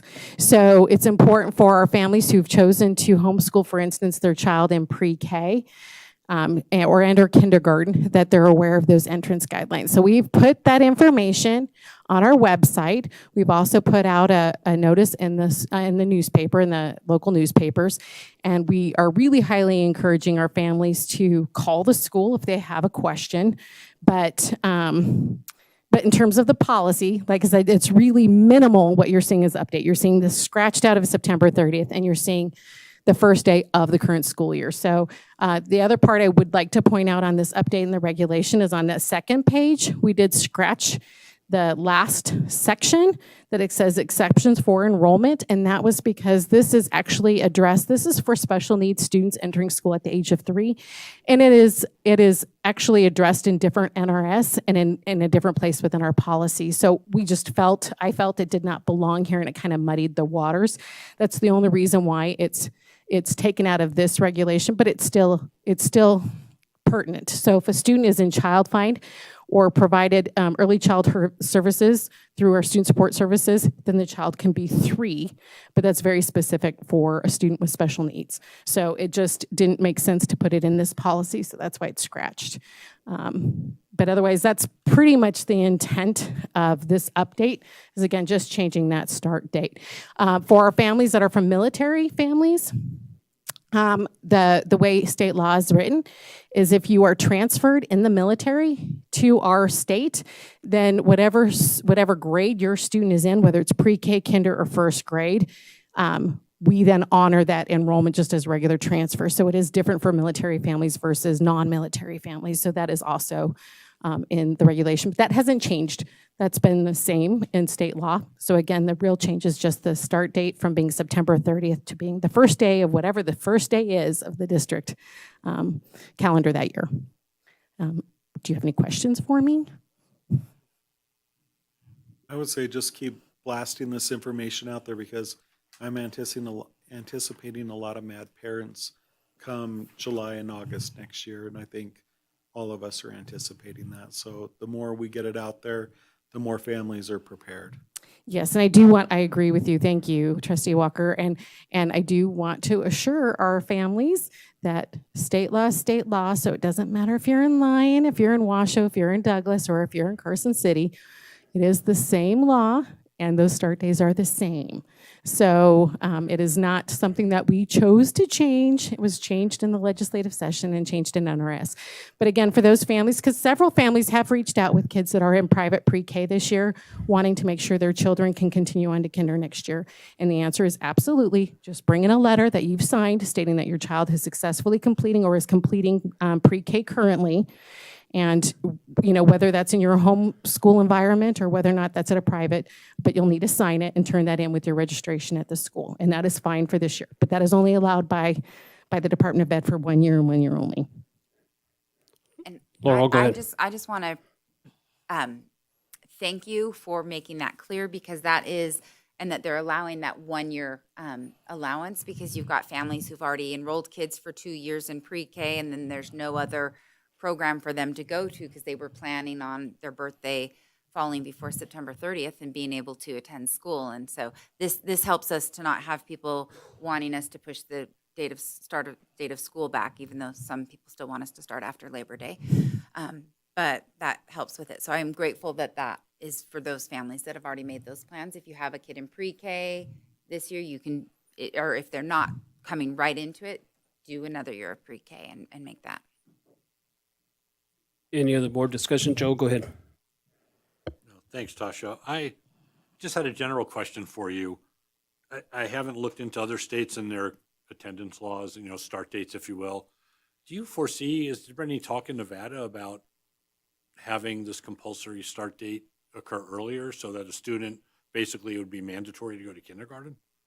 It always seemed odd to me, and again, I haven't looked into it much, that we say, you don't have to start school till first grade, essentially. That's an excellent question. I have not heard any discussion on behalf of the state. Interestingly enough, though, we know that our state is moving forward with really big initiative for pre-K and universal pre-K. But I've not heard any discussion about them actually making the mandatory age earlier. Yeah, that's one of the reasons I bring it up. It seems like we've got an island in the middle. So, all right, thanks. I got a question, but you may not know the answer. That's fine. But the reason the state did this, do you know why? Was it so the kids would be more mature when they entered school, or do you know the reason for the change? Unfortunately, no. I did not sit in any of the hearings for this bill. I do know there was a cry, though, amongst the districts to try to get the state to actually settle in on an actual day, whether it be August 1st or August 15th or something of that sort, because it is difficult with, actually, I'm going to have to give a shout out to our neighbors in Washoe County. They have 3 different calendars within their own district with 3 different start dates. So luckily for us, we don't have that, but it does create challenges for districts even within the district. But there was no appetite on behalf of the Department of Education to make even that kind of a statement. So they were very, very emphatic and clear that it would be the first day of whatever your calendar is for that particular year. There is, and I'm sure you've read, but this has always been in there, that there is a piece that if the Board of Trustees felt that a family was circumventing, for instance, if you had a family who enrolled in Lyon County, if Lyon County started a week late, but they wouldn't make our date, and then a week later tried to jump over to our district, that we can deny enrollment to that student because they're basically district hopping for the sake of trying to enroll their students. But I don't see that happening. We've not really seen that be a problem in the past either. But yeah, it'll be an interesting and unique year. We do want to err on the side of our families this year as this transition is taking place. So again, any family who might run up against a hardship or maybe thinks that they're having a challenge with the school, I would request that they go ahead and call my office, and I'll be happy to help any of our families with their enrollment questions or concerns that might arise. So I know it's a hard transition year. Yeah, well, good. Before we move on, Dawn, do you have anything? No, it seems pretty straightforward. Thank you, Tasha. Thank you very much. Excellent presentation. Thank you. Have a good Appreciate evening. it. Move on to agenda item number 10. Designation of Silva, Sharani and Associates LLC as the independent audit firm for fiscal year 2022 in an amount not to exceed $65,000 as budgeted as required by NRS 354624, and this is for possible action. Thank you, President Varner. Good evening, trustees. This evening, I bring to you an engagement letter from Silva, Sharani and Associates. They are the audit firm that is taking care of our required external financial audit by NRS 354-624 for the last number of years. I'll note that the price given for services in the engagement letter has increased over last year. If you recall back, we've gone through a couple iterations of changing in funding. So back in going to 2018, the state did a cleanup and found some errors within the funding formula, which adversely affected the district. And at that time, we worked with a number of the contractors and vendors that we work with to see if we could get some price reductions just to help us out. And Mr. Silva at that time was willing to do that, and in fact held his price for 3 years. So This year, he's asking for about a 4% increase to $65,500. And I think that is all. So that is for your consideration this evening. If you accept this and approve it, we will submit this to the Department of Taxation, which is required by NRS, and start the early process of preparing for audit. Thank you. Any board discussion? Don? I'll make a motion. Okay. Go ahead. I move that the Carson. You want to discuss it more? No, go ahead. I move that the Carson City School District Board of Trustees approve the audit firm of Silva. I apologize. I'm going to screw this up. Is it Scarine, and Associates LLC as the auditors for fiscal year 2022 for a contract amount not to exceed $65,500. Scarine, maybe? Motion by Don, second by Stacy. This, Before we do it, I would just like to thank Mr. Silva for that freeze on the 3 years of the audit that he froze the salary of it. I think the slight increase that he's requesting is reasonable, and I appreciate his. From what I hear, he's very cooperative to work with and has a good relationship. So, any public comment? Pepsi? State your name for the record, please. Betsy Strasburg. I just had a couple of questions. Does the firm have expenses on top of the fees? Second question is how long the firm has worked with the school district for this annual audit? And the third question is when was the last time the partner in charge of the engagement was rotated? Thank you.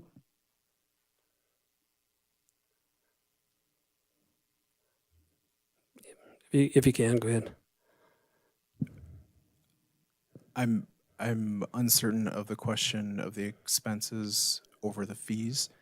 Mr. Silva bills us on an hourly basis with progress billing over the time of the audit. Normally, the final cost is in line with what he projects it to be. He has been our auditor since 2013. Prior to Mr. Silva coming, the last payment we made to our 2012 auditor was for, I believe, $92,000 for their services. So this has been a significant savings for the district. And the last question, actually, the primary auditor switched in this last audit because the partner that was coming to our site that really led the audit, she, due to personal reasons, couldn't be there. So Mr. Silva himself was on site and through the ability to access our accounting software from his offices was the primary for the audit. Thank you. I think a little clarification was when the last time that because I asked this question last year, when the last time we sent out requests for proposal for audits. Right, so it was going into that 2013 audit, correct? Thank you. Any other public comment in person? Come on up and state your name for the record.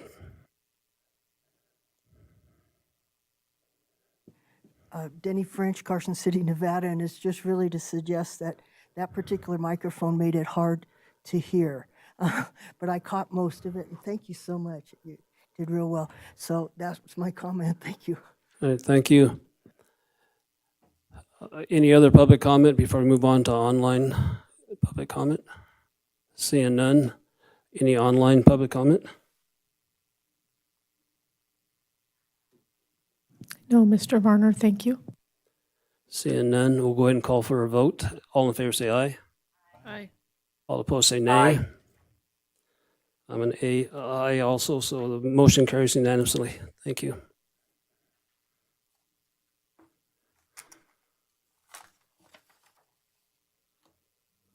Okay. We'll go ahead and move on to agenda item number 11. Discussion and possible action to approve, approve with conditions, continue or deny the terms of a proposed superintendent contract with Dr. John Goldhart. Approval may have a fiscal impact inclusive of an annual salary up to $175,000 plus the cost of benefits attendant thereto. And this is for possible action. And I will be making the presentation, and hopefully everybody can hear all right. As way of the background, I was tasked as being the board president to enter into negotiations with Mr. Goldhart on a proposed contract to bring back to the board for approval or their discussion thereof. And contained in everybody's packet is the contract that was sent out to him with the changes that he requested be made. The changes that he made or requested to be made is in the red ink. Everything else, the black and the yellow, is what was sent to him. And the reason some of it is in yellow is because when we initially looked at the original contract, there were some changes that need to be made. Those were made, and then that was a copy that was sent to Dr. Goldhart.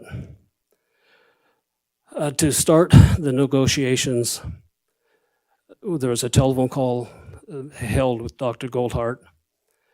Mr. Ryan was there, but he was not advocating. He was just there as our local representation or representative. During that conversation, it was proposed that we would be submitting or requesting a one-year contract with a possibility of a second year based upon approval by the board. The salary at that time that was discussed was $170,000 to begin. Dr. Goldhart stated that he'd prefer a 2-year contract, but that he would be willing to accept the 1-year contract with those terms. And he said that he would also accept the $170,000 salary. So the proposed contract that was put together, I used that as a basis to put the contract together. And as everybody can see, everybody should have a copy of it, right? I'm not going to go through the whole legal jargon if that's okay. I'll just go to the places where there's suggested changes. And if that's okay with everybody at the board? Okay. The first change that was requested, if you go to page 3, paragraph 6, evaluation, the employer should evaluate and assess in writing the performance of the superintendent at least once each year prior to December 31st of each year during the term of the agreement. The evaluation format shall be reasonably objective, and that was what was in the contract. And he added, shall be mutually agreed upon by both the superintendent and the employee by August 8th, 2022. Then moving on to the bottom of the page, paragraph number 7, term of employment renewal. We had written the initial term of the agreement shall be for a period of 1 year, commencing on July 1st, 2022, and ending on June 30th, 2023. He changed and took out the word initial and changed it to read, the term of the agreement shall be for a period of 2 years, commencing on July 1st, 2022, and ending on June 30th, 2024. And if anybody has any questions to go along, go ahead and ask them, or else we can wait till the end and then go back and discuss everything. If you go to the next page, page number 4, in the first paragraph, he added at the end of the first paragraph, and this is where it talks about the initial term of the agreement may be extended by mutual agreement of employer and then superintendent on the terms as set forth unless otherwise modified by the mutual agreement of the parties. Superintendent shall notify employer no less than 60 days prior to the end of the initial term of the agreement of his desire to request extension of the term thereof or allow the same to expire. Now, that's what we had proposed in our contract. And he added, the employer will notify the superintendent at least 6 months prior to the end of the agreement if they do not plan to renew the contract agreement. Then if you move on to paragraph number 8, under compensation, basically the change there was initially was proposed salary of $170,000, and he changed that to $175,000. Now I may add here that that's about what he's making back there. I think he makes $180,000 back in New Hampshire. However, in New Hampshire, he has to pay his PERS retirement or state retirement, and I think he indicated that was 25%. What people need to keep in mind here is that the district pays the full amount of the PERS contribution, which is 29-point-some% of the salary. And no state income tax, and that was explained to him also, as we negotiated the salary. And I believe property taxes are higher. He says that the cost of housing out here is higher, which it probably is.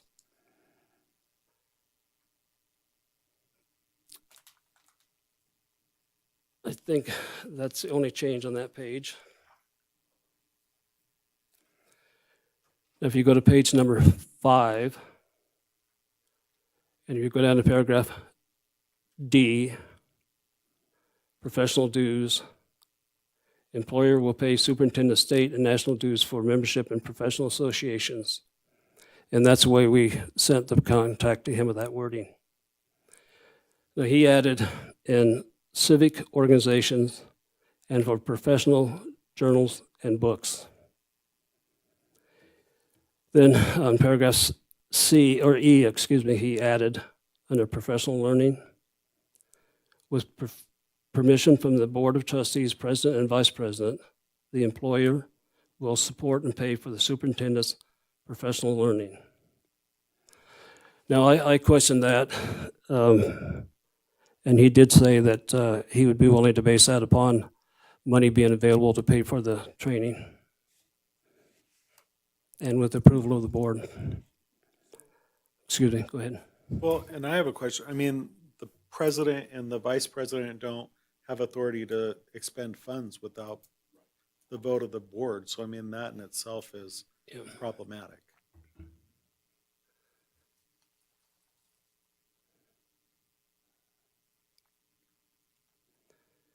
Then if you go to paragraph F, relocation expenses, he added, the superintendent will obtain 3 bids for relocation expenses from Carson City area moving companies and will choose the most reasonable bid. The employer will pay for relocation expenses. Then under F, I guess it looks like I, if the superintendent initiates departure, yeah, it's a 1, but it looks like I, but I'm sure it's 1. If the superintendent initiates departure from the district before June 30th, 2024, he shall reimburse the employee for relocation expenses on a percentage basis. If the employer initiates an end to the agreement during the first year without cause, they must pay an additional 90 days of the base salary to the superintendent.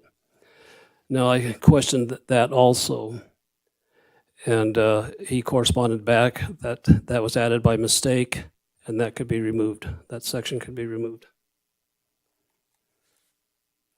That was the number 2.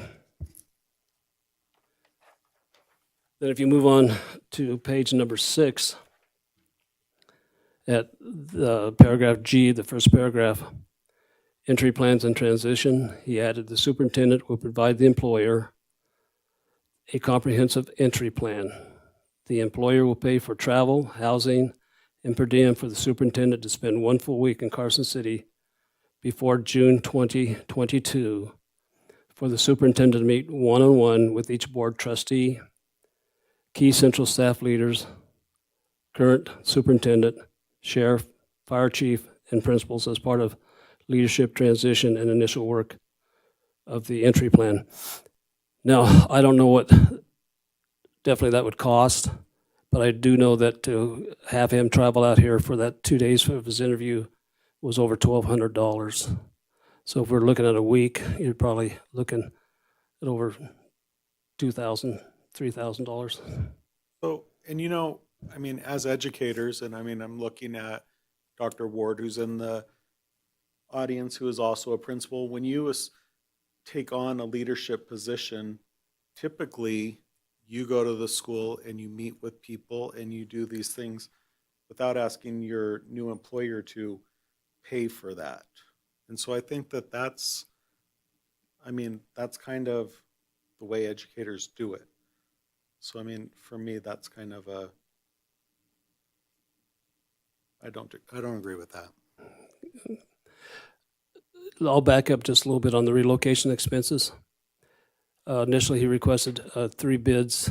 I think the initial conversation we may have had was he wanted $20,000. And that was with a third party, Mr. Yugi, that he had, I guess, I don't know if he employed him or he was advocating on his behalf. Since then, I questioned the 3 bids because I felt like we may be giving him a blank check, so to speak. And it was, say, $50,000 to move his stuff. I didn't want to put the district on that kind of liability for that expense. So I asked him to clarify if he would be willing to cap those expenses. And he did respond that they could be capped at $15,000 to $20,000. He stated that when he moved out to New Hampshire, it cost $17,000 for his move out.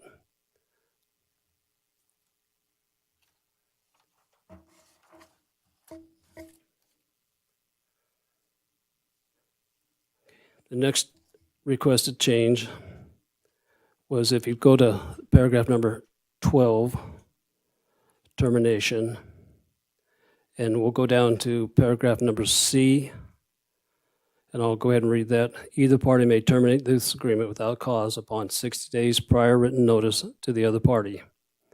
Upon such termination without cause by employer, or upon a vote of no confidence by employer, superintendent will be entitled to receive a severance in the amount of, I initially had proposed 1 month, but actually with the 6-day notice, it comes out to a 3-month period of time for the severance.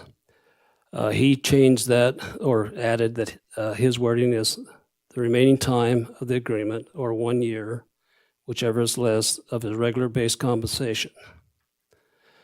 So, you know, hypothetically, I guess if he, at the end of the first year, he wasn't kept on, that the district would be liable for $175,000 severance.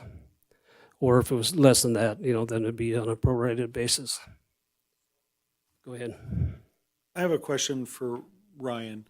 Ryan, in the previous section, it says that the employer will provide 6 months notice, and then this is saying 60 days. Is that an inconsistency, or is it because one is with cause? I mean, one is without cause?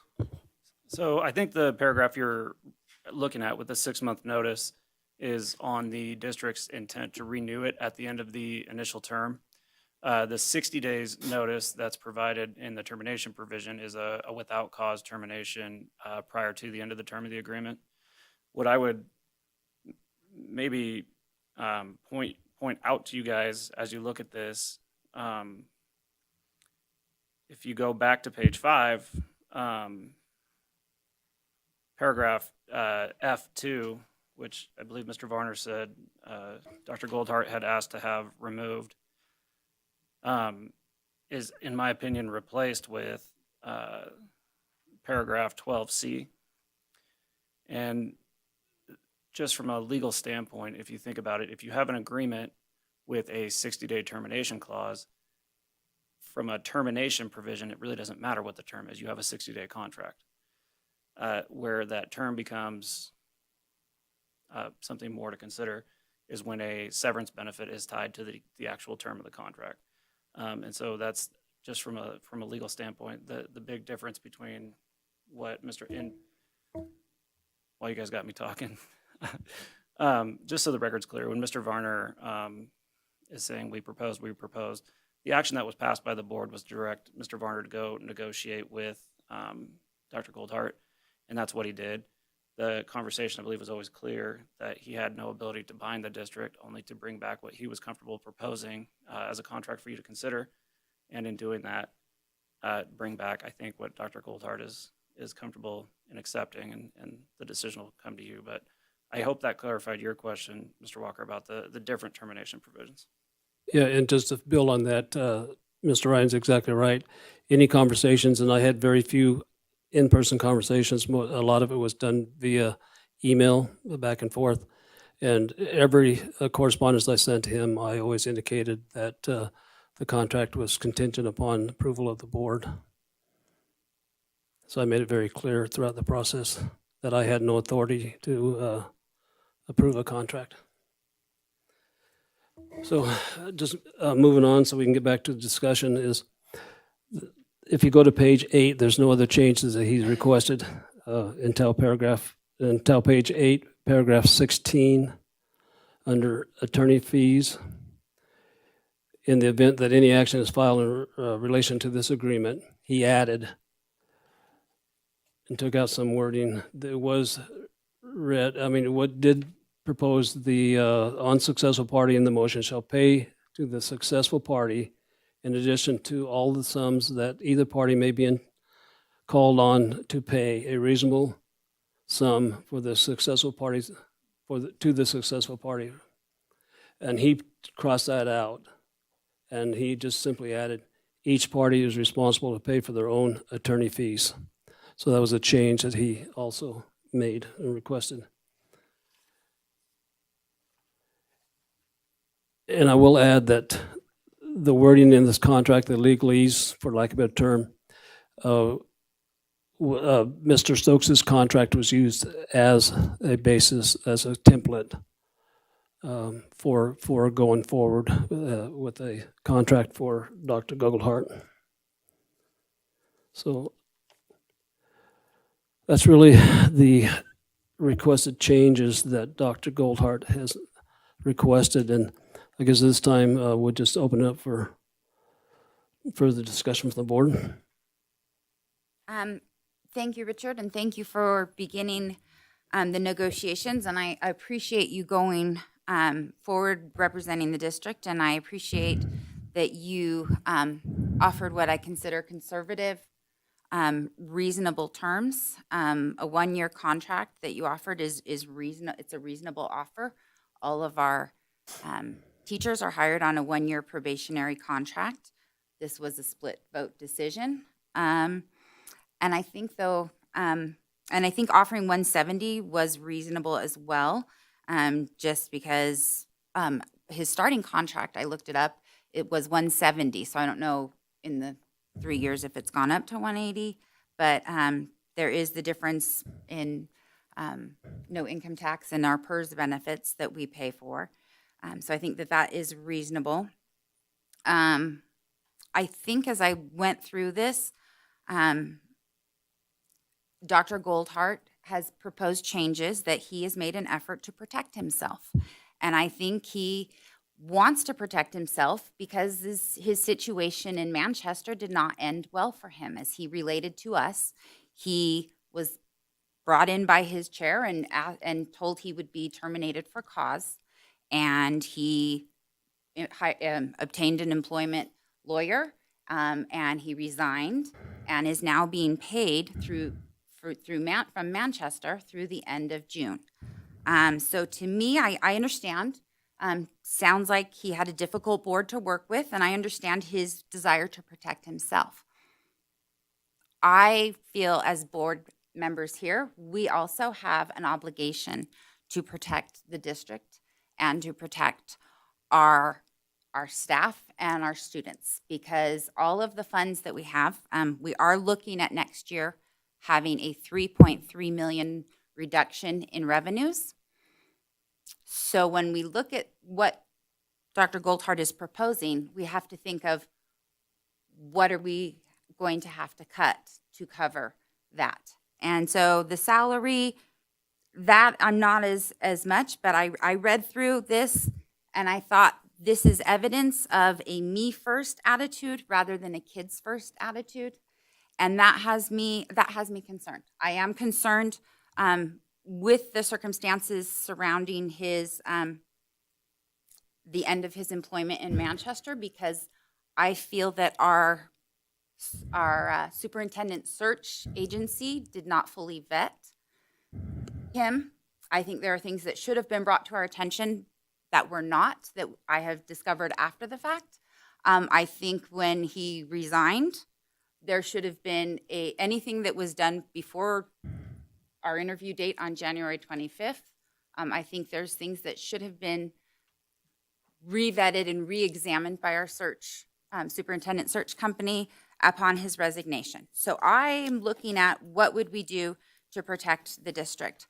I don't think that we should be paying for relocation expenses. I believe that those were not advertised in our term. I don't think that we've paid relocation expenses before. I don't believe it's customary to pay relocation expenses for state employees and other government officials. I have concerns with the fact that it is 3 bids and there is no cap because gas prices have gone up. Moving a truck from across the country is going to be significantly more. If we're talking $20,000, a parapro costs about that much to hire a parapro. And we had to terminate, or we had to RIF half of our kindergarten parapros. So I'm wondering, which classroom does Dr. Goldhart want us to take a kindergarten parapro from so that he can move here? That's going to hurt kids. The entry plan and transition, and the other thing that disturbs me with this, and I think is frankly distasteful, is that he wants us to pay for him to come out here. He wants us to pay for a week for work, wants us to pay for him to move out here. And he's still being paid by Manchester through the end of June. So he's double dipping into 2 school districts' budgets to pay for his relocation and his entry and a week here. And I find that distasteful. I think that hurts the kids in Manchester. I think that would hurt the kids here as well. As far as the actual salary, if it's 170 or 175, to me, that would be something I'd prefer the lower, but I understand that. The severance pay, that is very concerning to me. I don't think that puts us at a great risk. And we've seen districts across our neighboring districts have to pay significant settlements out to superintendents who have not performed well in their responsibilities. And I think based on the work history that we've seen and those circumstances, I don't want to obligate this district to pay $175,000 for 1 year if things go sideways. That would be 7 parapros. So that would literally take away all of our kindergarten parapros. That's what we're looking at. I think as far as the attorney's fees, he has requested that each party pay their own attorney's fees. You have an attorney's fees clause in a contract because that protects each party from baseless claims or claims being filed against them and using the legal system either to file claims that are unlikely to be successful on the merits or that may be used to harass or to further their position in a settlement. So I am absolutely opposed to having the attorneys each pay their own fees. I think that it provides us protection from baseless claims if we keep that in there. So I think there's information. I don't know if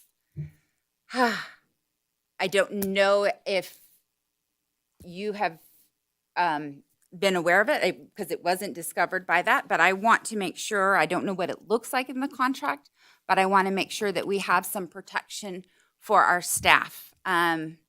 An article that I think should have been discovered by our superintendent search and may explain some of the complications with his termination is a teacher who sent a complaint in November to the school board and the city officials who are the school board, complaining about the working conditions, that there were no photocopiers working, that there were no, that it was chaos in the schools. Dr. Goldhart accused her of being involved with a political candidate and using that issue to make it appear that the Manchester School District schools are in chaos to promote that candidate. 2 months later, he publicly apologized to her. That concerns me, and it is a judgment because we often receive emails and communications from our staff as to issues, and we forward that on to our superintendent. I'm concerned greatly that there's information that we were not informed of at the time of our decision making. I'm concerned at this time, looking at the contract. I think he's trying to protect himself. I think we're in a position that we as a board need to do everything within our power to protect the district from potential a potential settlement situation. And so I would move to deny the proposed contract as it's written. I'll second that. Any other, well, we need other board discussion. Joe, do you have anything? No. Yeah, I do. Yeah, so this, as I understand it, is with his suggestions. I mean, you had a conversation with the fella. He said, hey, this is what I'd like to see in the contract. We have not sent him a formal offer. As I understand it, if we decide to go that route, we would be sending a formal offer.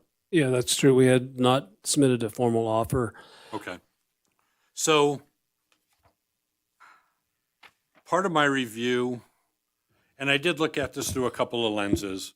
Laurel, a lot of what you had to say, I understand completely, and I agree with some of that too. And I look at this from a couple ways. If we were a private entity, a private firm, we'd enter into negotiations, we'd talk about moving expenses, we talk about this, that, and the other. And in the end, we'd reach some kind of agreement. We do that at my firm all the time. We bring somebody on, we talk about expenses, blah, blah, blah, get them out here, if that's what we want to do. Us being a public body and being stewards of public funds, we have to be careful. It's a different animal. So when I look at what he's requesting, and I understand it, and I feel that, he has every right to ask what he wants to ask for, and how we interpret that is up to us as a board and, obviously as people, individuals. But just a couple things I noted. Page 3, the evaluation format shall be reasonably objective, shall be mutually agreed upon by both superintendent and the employer. Don't necessarily have a concern with that, but if we're looking at a 1-year contract, my preference would be to leave it as is, as we have it. And then as part of a future negotiation, if we decide we want to do something different once we get to know a new superintendent, then we go down that road and we can make adjustments. But initially, I would leave it be. And the question I would have about that, Joe, is in this state, we're required to vet those evaluations of the superintendent in the light of day in front of the public. And if he said, I'm not comfortable with that, Mhm. and we're past that August 8th date, what's going to happen? I mean, the law is the law. Yeah, and I agree with you, and that's why I'm saying I don't recommend changing it. I think we do it as we've been doing it. We don't make a change. that. So per his request there, I would say I'm not in favor of honoring his request on that. In terms of employment, at the bottom of page 3, I thought about this more than anything because in theory, I understand you're moving across country, you want some security, but I'm in favor of the 1-year contract, the more I think of it, because it gives us a chance to learn who he is and whatnot, and gives the public a chance to learn who he is, gives him a chance to learn who we are and how we operate. And so I think I would be in favor of the term of employment being a 1-year period, as we had initially indicated in the contract. Let's see. On page 4, the highlighted section of the first paragraph. Sorry, I did some markups over the course of the weekend and the week, and I regret my decision to use the pen of choice. Having a hard time reading my own scribble. So he's got the initially crossed, or he lined out initial term of the agreement, maybe Yeah, that's extended. correct. Blah, blah, blah, blah, blah. Superintendent shall notify employer in 60 days. I don't like the at least 6 months is where I'm going. That's a lot of time. I've never encountered that in anywhere I've worked, private wise. So I would not be in favor of us, having to notify the superintendent at least 6 months prior to the end of the agreement.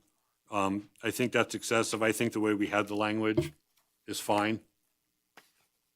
Let's see.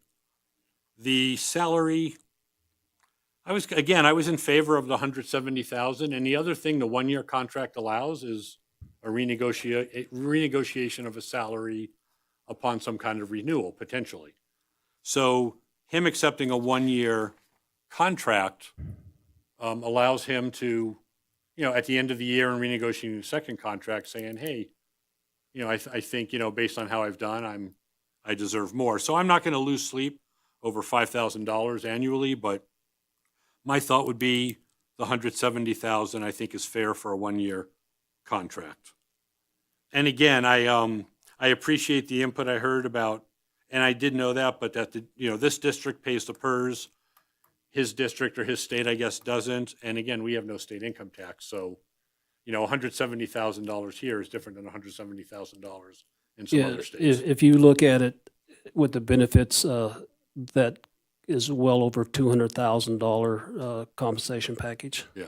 And I will say, I'm holding to the 170,000, but I will say, we have a superintendent that, in my opinion, we've had a superintendent in place for 14 years, has done a wonderful job, and I would argue he's underpaid, but we've already crossed that bridge. We get a new superintendent, he or she turns out to be somebody of high quality.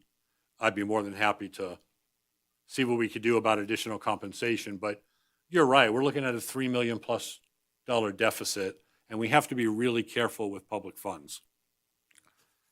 As far as the professional dues,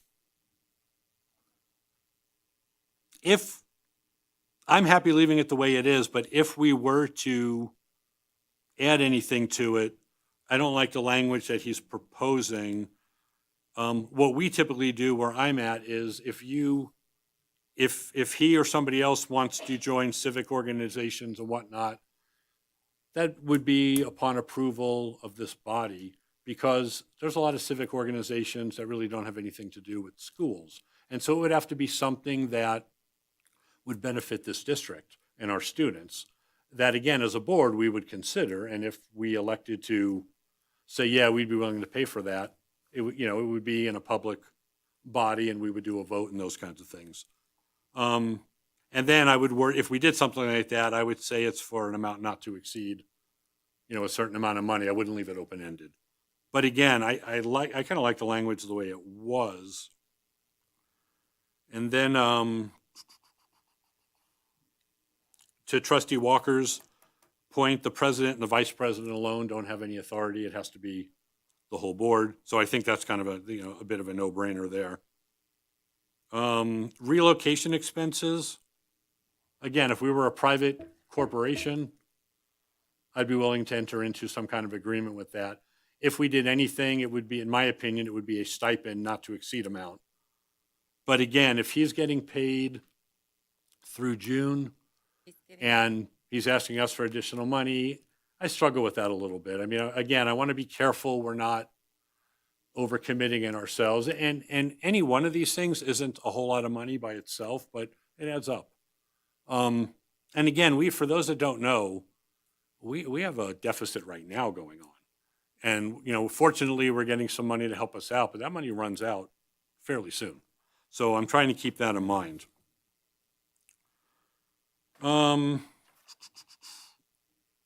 week, hey, I'd like to come out here a week early. I definitely don't like that because I think a lot of what he's talking about, I want the new superintendent to do. I want them to meet with us, to meet with Sheriff's Department and everybody. But, I think that could start, after the, first day on the job, if you will. Joe, before you move on from the relocation, Yeah. let's go back to that. Just so the public knows, is in the job application request, flyer that went out, there was no mention of the district paying or committing to pay any relocation fees. Okay, thank you. Yeah. So anyway, so as far as relocation expenses go, I certainly understand it, and then I don't discredit him for wanting something like that. There is an expense to moving, but right now he's getting paid and he's got the money to move. So Joe, I would assume. and in his interview, he also told us he was already moving out west. Correct. He's a Western person. He wants to be close to his family. So No, and I understand that, and I did have a note on that as well. And then that item F2, if the employer initiates an end to the agreement, he said he'd be willing to omit that. Yes. I would like to strike that as well. You're right. I think we have language in there that discusses that, if I understood Mr. Russell correctly, and I think I'm comfortable with that. I mentioned the entry plan and transition. And then with either party terminating this agreement, I think if we enter into a one-year agreement, there's no issue of having to pay for a second year. I just blew up my microphone, sorry. But I don't, I would not want to obligate us to have to compensate somebody a full year's salary when these are public funds, and, what would we be getting for $175,000? We'd just be eating it. And there are other places and other staff that money could go to. So I do appreciate that comment, but I think the 1 year contract resolves that in my opinion. And I think there was, Mr. Russell, there was language in there that said upon termination, there is some kind of, sorry, I'm drawing a blank now. You're Severance. good. The paragraph you're looking at allows either party to terminate on 60 days notice. Right. 60 days notice when you're talking in a contract means you have to pay them for that long. Yeah. And it also gives an additional 30 days or 1 month salary. Right. So that's built into that already, and that essentially 90 days seems reasonable to me, especially on a 1 year contract. and you said that was either party. So if he decided to quit, he would be getting paid for 90 days or 60 more days beyond the 60 days he's required to tell us. So I think that's problematic also. Is that just something that's in our contract, or is there any kind of precedence for that? Do we have latitude in that, I guess? Well, so I'm not like texting or anything. I have the contract on my phone so I can edit it as we go. part of the consideration with the way that it was written is so that there's consideration both ways. Right. It builds in good faith because an at-will termination in a contract situation, you want to be really express about both parties' ability to terminate it without cause, or you want to take out the ability to terminate it without cause out of the agreement. And so to protect both the district and I would assume Dr. Goldhart, by building in a 60-day termination provision, you're giving both parties flexibility.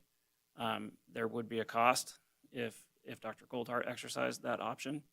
The cost would be defined very specifically as that 90-day period. Okay. And I would like to protect both parties, so I think that, that makes sense.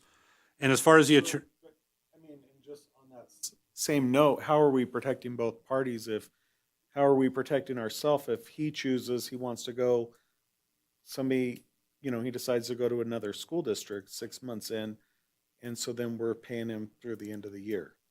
See, I mean, that's not Yeah. protecting us. That's well, protecting him. it's not, but I think what the intent of that is, and I don't want to get into the intent because I'm not qualified to talk about that, is if there's extenuating circumstances to him wanting to depart. I think that's really, I guess, it protects him no matter what, but allows both parties to be protected. Protection doesn't necessarily mean it's fair. If he just decides to get up and go and, hey, don't like Carson City for whatever reason, I'm out of here. Yeah, it's not fair to us. I agree. But I don't know, short of just getting rid of that altogether,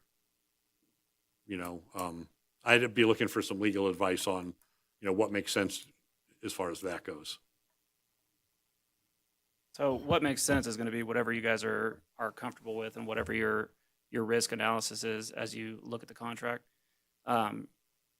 The foreseeability, I guess, of a no-cause termination on a very specifically defined severance, call it a benefit or tax, whatever you want to call it, is a lot better than the unforeseeability of a litigation as to whether or not there was a material breach and so forth, and what the liability associated with that. And so what this does is builds in a protection for all parties that this agreement can be ended without protracted litigation. Okay. And then looks like the last comment he had about the attorney fees, I don't know enough about that. I appreciate what Trustee Crossman's comment was. I think, my hunch is that's right. There's some protection built into the way we have that language. We're not a litigious district. So, if I'm putting money on somebody, I'm going to put money on us in that, we're not going to go down that road. So I would hope that the way we've written it provides us the protection we need. So I would like to keep it the way it was. And just in terms of Dr. Goldhart, this is tough. We don't know the fellow very well. We only know what we learned through, maybe some research we did, through the interviews we had. We got people's perspectives based on the survey. Certainly, the waters were muddied back east, and I'm not going to pretend I know the details associated with some of it or all of it. Some of it concerned me, some of it not so much. But I think, we go down this road, we made an offer, or not, we didn't make an offer, but we had a split vote that was decided on Dr. Goldhart, and I'm okay giving the fella a chance, but I do understand the concern. But again, I don't want to financially strap our district by accepting the term, the changed terms that he put in here. So I'll leave it at that for now. Stacy? So this part wasn't added by him. It was part of ours on page 2, where it talks about the superintendent shall have responsibility in all personnel matters, including selection, assignment, and transfer of employees, including site administrators, subject to approval by employer. All personnel matters brought to employer, the superintendent shall present his recommendations. In the event the employer does not approve said recommendation, superintendent shall submit another recommendation. Have we done that? We had this discussion, and it has happened in the past. but I don't think it's common practice now. I think we do mainly that by the approval of the consent agenda, Okay. but it has happened in the past. Okay.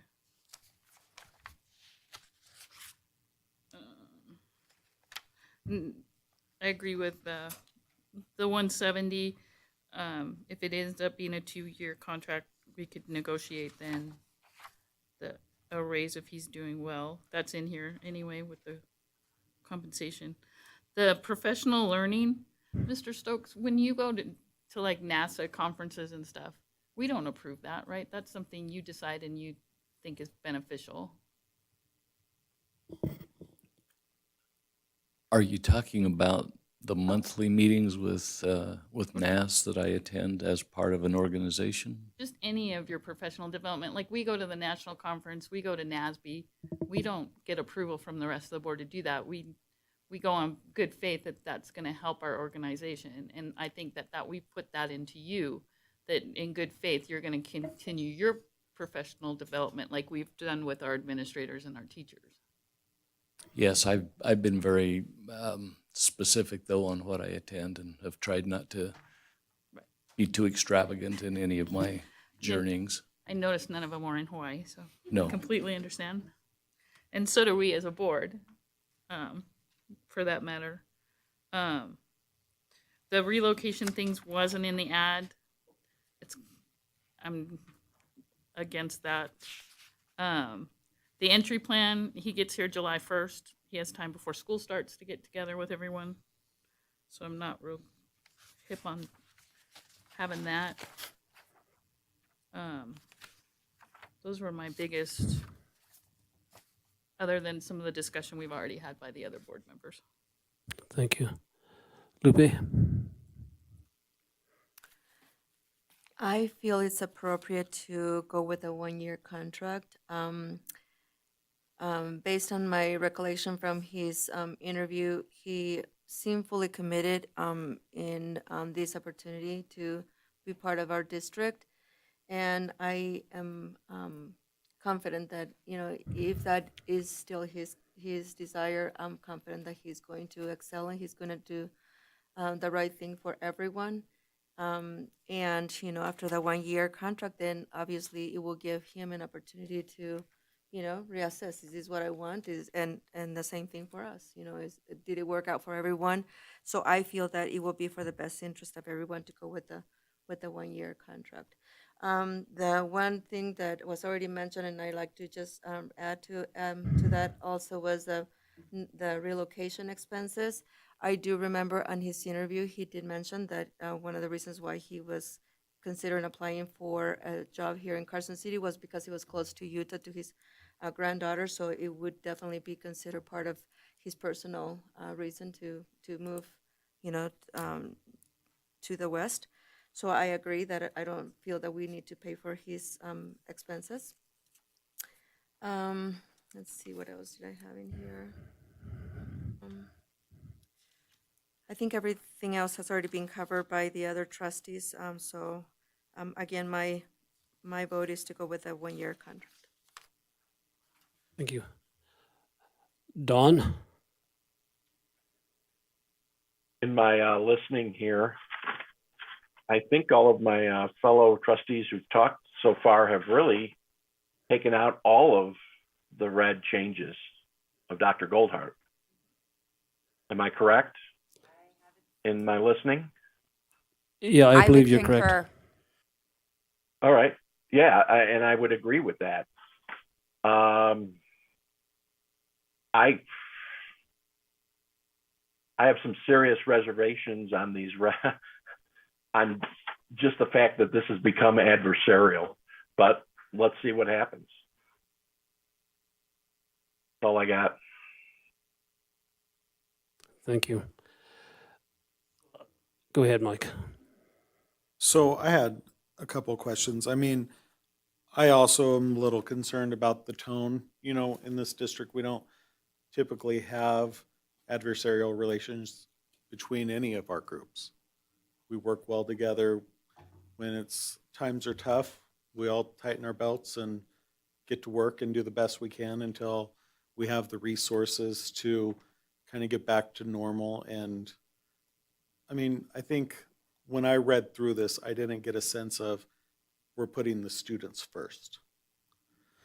But when I hear you say, and so your initial conversation with Dr. Goldhart, he accepted the terms, or he was agreeable to the terms, but then we're at this point with all of these proposed changes. So what was that process like in the negotiations? The initial conversation was via telephone, and I outlined, what I thought would be appropriate, and and that was the $170,000. And the reason that I came up with $170,000, we have a superintendent now who's been a superintendent for 14 years, making $180,000 or thereabouts.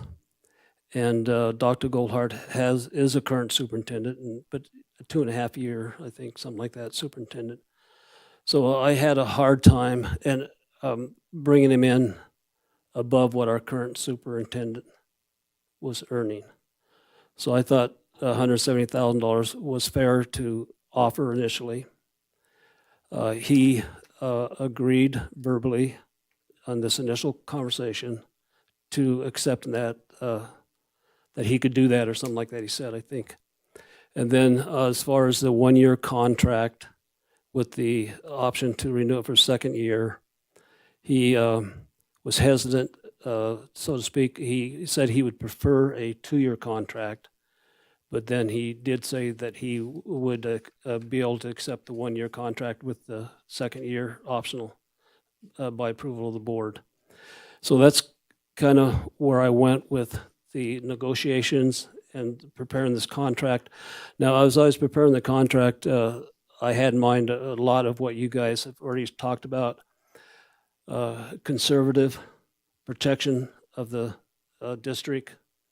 I did not want to put us on the hook for a large severance package because, like you guys mentioned, especially Laurel, that pays for salaries that we don't have money to pay right now. So I took a very conservative approach, and a lot of this language was what's been in our current superintendent's contract.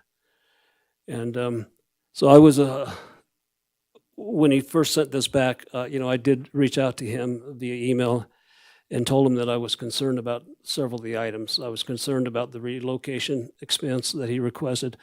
I had not anticipated that because it had not come up in any conversations, so I had not anticipated the relocation fee.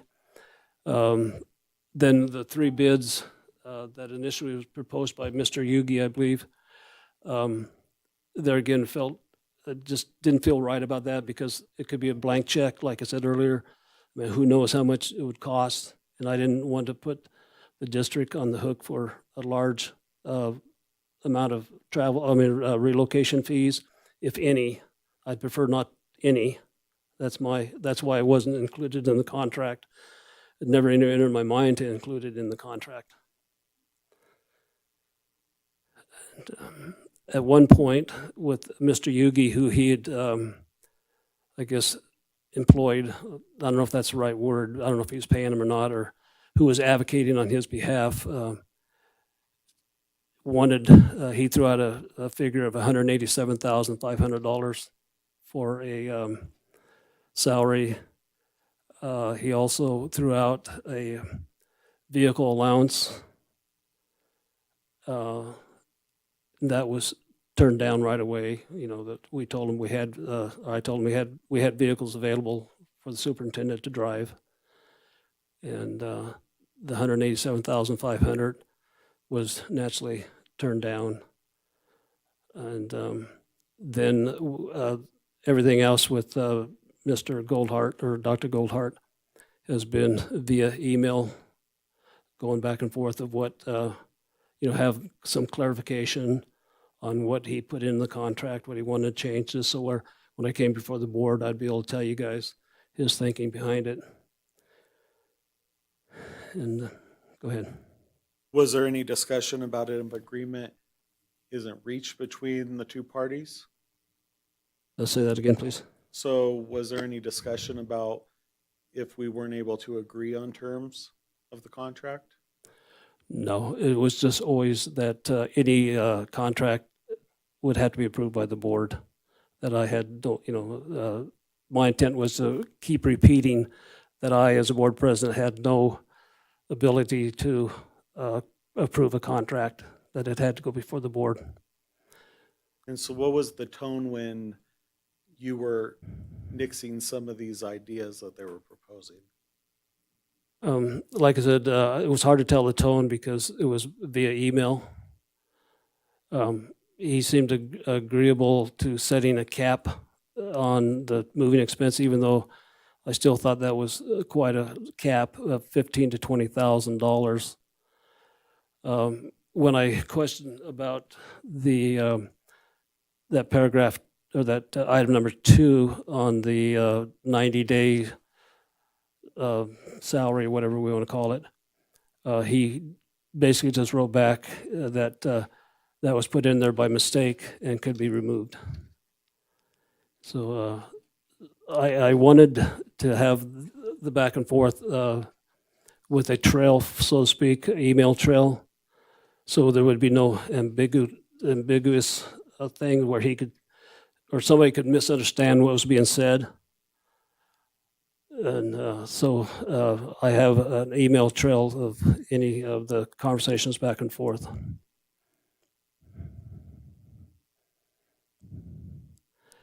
My preference would be if the board wanted to maintain the original contract that was sent to him without any of his additions to it.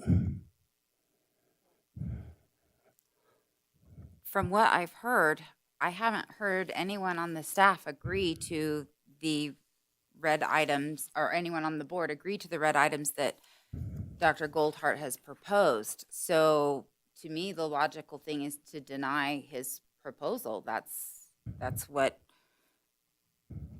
he's indicated. So I think that's where we would go. One question I had is that we do on page 1 say that superintendent represents, he has a valid administrative certificate issued by the Nevada State Department of Education. Don't know if he has that yet. That would have to be modified if he, that he has to get it or something if we're going.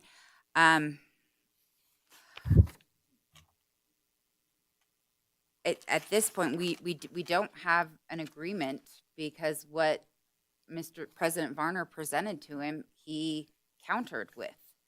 And if we're not agreeable to the counter, I think we have to deny what's before us. I don't see, maybe this is a 2-part motion on it, but I don't see how it's pretty much everything here. And we do have a motion and a second on the floor. So, Mr. President, I don't know if I can help a little bit. Go ahead. Try. The agreement won't be effective until July 1st, 2022. And the conversation with Dr. Goldhart is that his license is in process and will be in effect at the time the agreement becomes effective. If not, it'll have to be addressed if a contract is put in place. The board, just I guess for everybody's edification, can only act by 4 votes. There is a motion on the table. There will be public comment before any action. If the motion passes, that's the end of the day. If not, it's back to the board for another motion. The way it's written, it can be approved with conditions continued or denied. And that can be whatever the board's pleasure. If you want to do what President Varner said and approve the proposal that he's put before you as an offer to Dr. Goldhart without any of the red line changes, you can do that, or anything in between. I personally, I think it'd be tough to approve what the president has put forward because we've had that discussion, but not seen it in writing. I think that is tough to approve here. If we go back to it,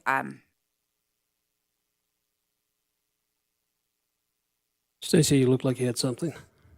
I don't think necessarily, in any time you're going to a job, you ask for, you want, somebody offers you something, it's a back and forth kind of thing.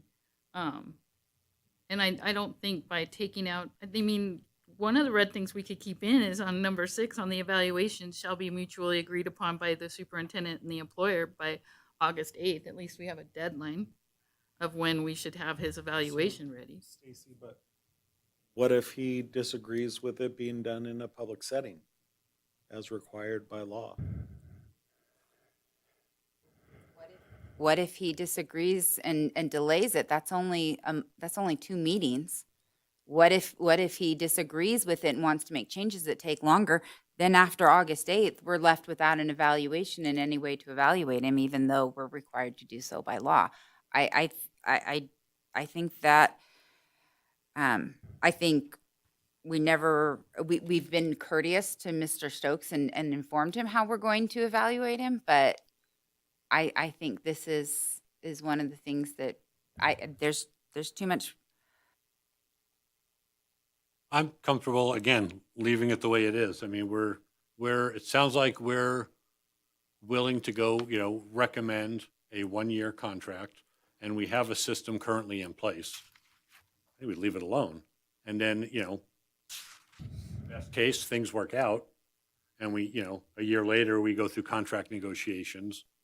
We have the benefit of time, and we have the ability to discuss how we might change things if we choose to do so at that later time. But I think I have no problem leaving it the way it is. I mean, again, we do have to be careful with how we go forward, because, I mean, I would imagine anything he wants he could ask for whatever he wants, but we're bound by the law. We're bound by the NRS, and Mr. Russell's going to, remind us of that. So I don't know how that would work, but I would imagine he would get into a sticky situation if he wanted to do something that was against the NRS. So I don't know that I'm all worked up about that, but I think if we leave it alone, we're fine. We're talking about a contract, and so it's very vague to say leave it as it is when we have varying proposals. So what does that mean, leave what as it is? Well, we have a contract written, and then Mr. Goldhart came and said, I'd like to make these changes in red. So Without the changes in red. What Trustee Varner, I'm hoping I'm using the right word, proposed to him, not what he's proposing to us.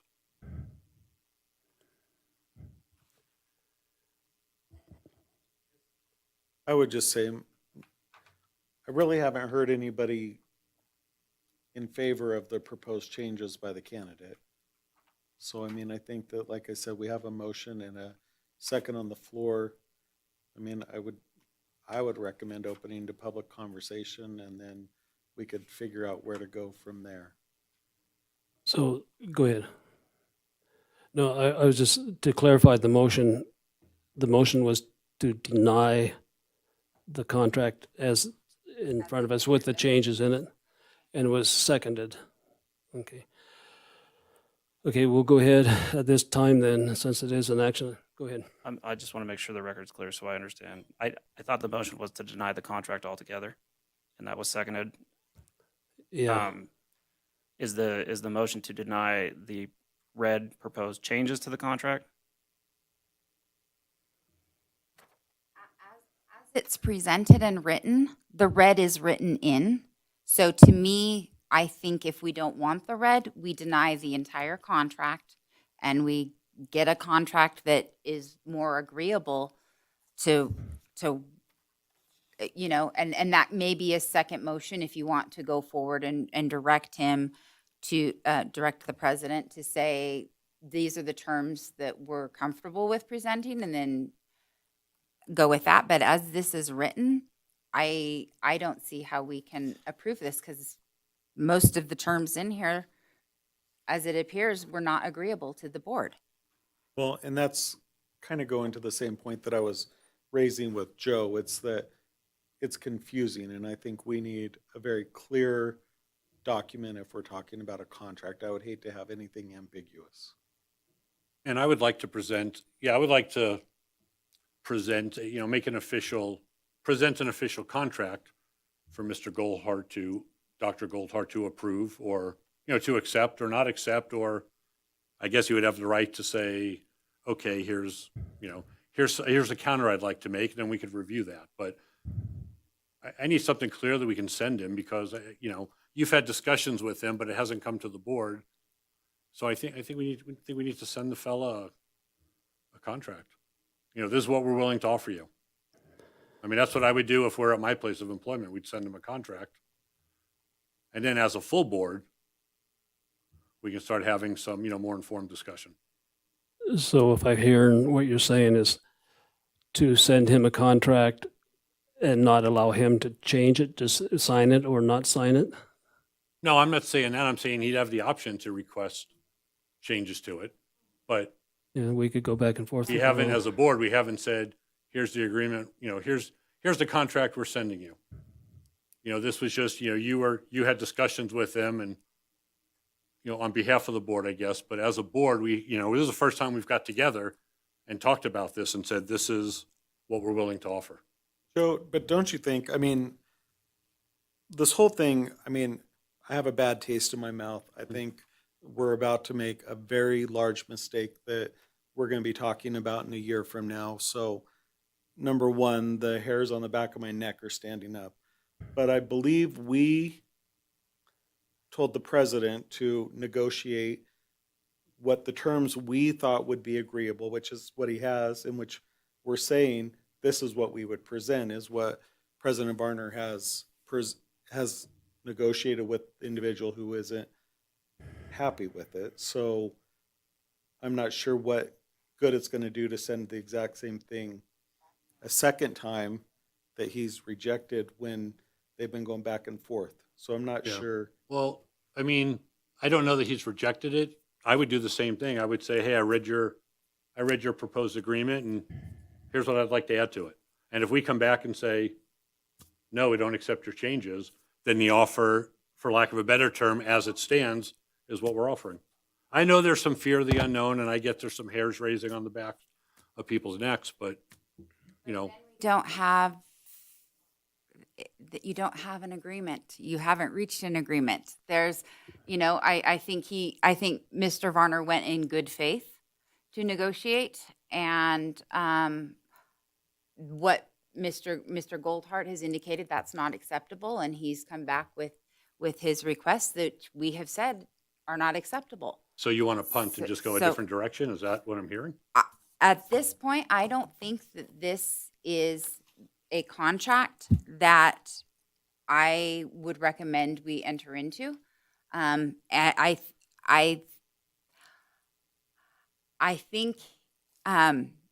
think there's a lot. At this action, the options were to approve with conditions, continue or deny. I think we've denied pretty much everything that this proposed contract that Mr. Goldhart is there. So to me, I think we deny it.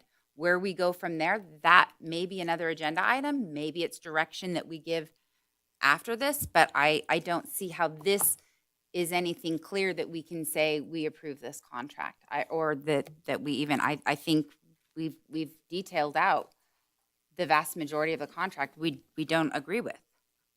So, I think Mr. Ryan would like to say something. Go ahead, Ryan. Mr. Walker. I was just going to say, and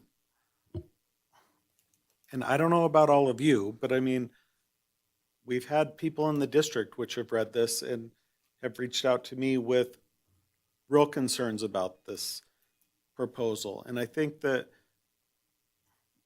we have to be very careful about the culture of this district, because I guarantee you 10 minutes down the road, I'm going to be hiring a lot of teachers this year.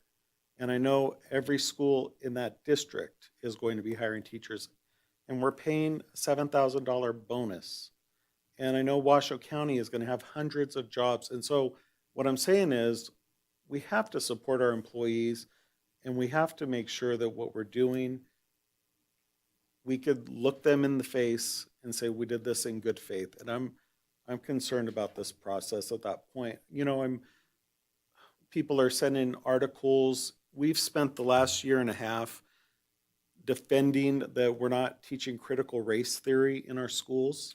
And I'm getting articles about, as superintendent, defending mandatory training about critical race that was controversial, and employees were walking out of the training and quitting their jobs, and he was defending it. And so it's like, so what's going to happen with this person as a superintendent here when, we're trying to maintain where we teach facts, we teach the standards. Our students, our parents, they shouldn't know what our political leanings are. We present information and it's unbiased. And I think we need to be able to maintain that. So, Mr. President, can I offer just a lot of Good. stuff? So, Dr. Goldhart has not been offered a formal contract because President Varner did not have the board approval of any contract to offer him. That's what's before you tonight. Reconsideration, very respectfully to all board members, reconsideration of the decision is not on the agenda. It's simply the contract and the proposed terms. And what President Varner has proposed is the contract that's in front of you without any of the red markings that were inserted by Dr. Goldhart. And so the contract, if it were approved as proposed by President Varner, would be the contract that's in the packet without any of the red line suggested changes. It's up to you if approval with conditions were to change some of those things, for example, to add some staff protection, as was discussed. Denial of the contract is just that. It's denial of the contract, and that gives that effectively could end the conversation. I hope that helps. I'm not trying to confuse the matters at all. I just want everybody to understand the matters that are actually before you.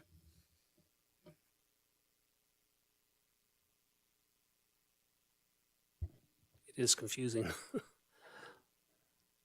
But anybody want to change the motions on the table or? Nope. So we have a second on the motion, and the motion that's on the table now is to deny the contract, just to clarify. Since the motion's been made, do we need to move forward on it? So for clarity, back to what Mr. Russell said, I just want to make sure I'm understanding this. I don't want to, I don't want to be ignorant in my vote. The contract, or if we were to approve or deny the contract, does it or does it not include what's in red? It would be dependent on your motion. What's our current motion, I guess is what I'm asking. The motion is to deny the contract. Okay. When we say, okay, and that includes what's. It doesn't prevent the board from bringing another contract back at a certain time. There could be denial with conditions to go back to the contract drawing board and bring it back. Approval of the contract could be approval from anywhere from what was proposed by President Varner, which does not include any of the red lines.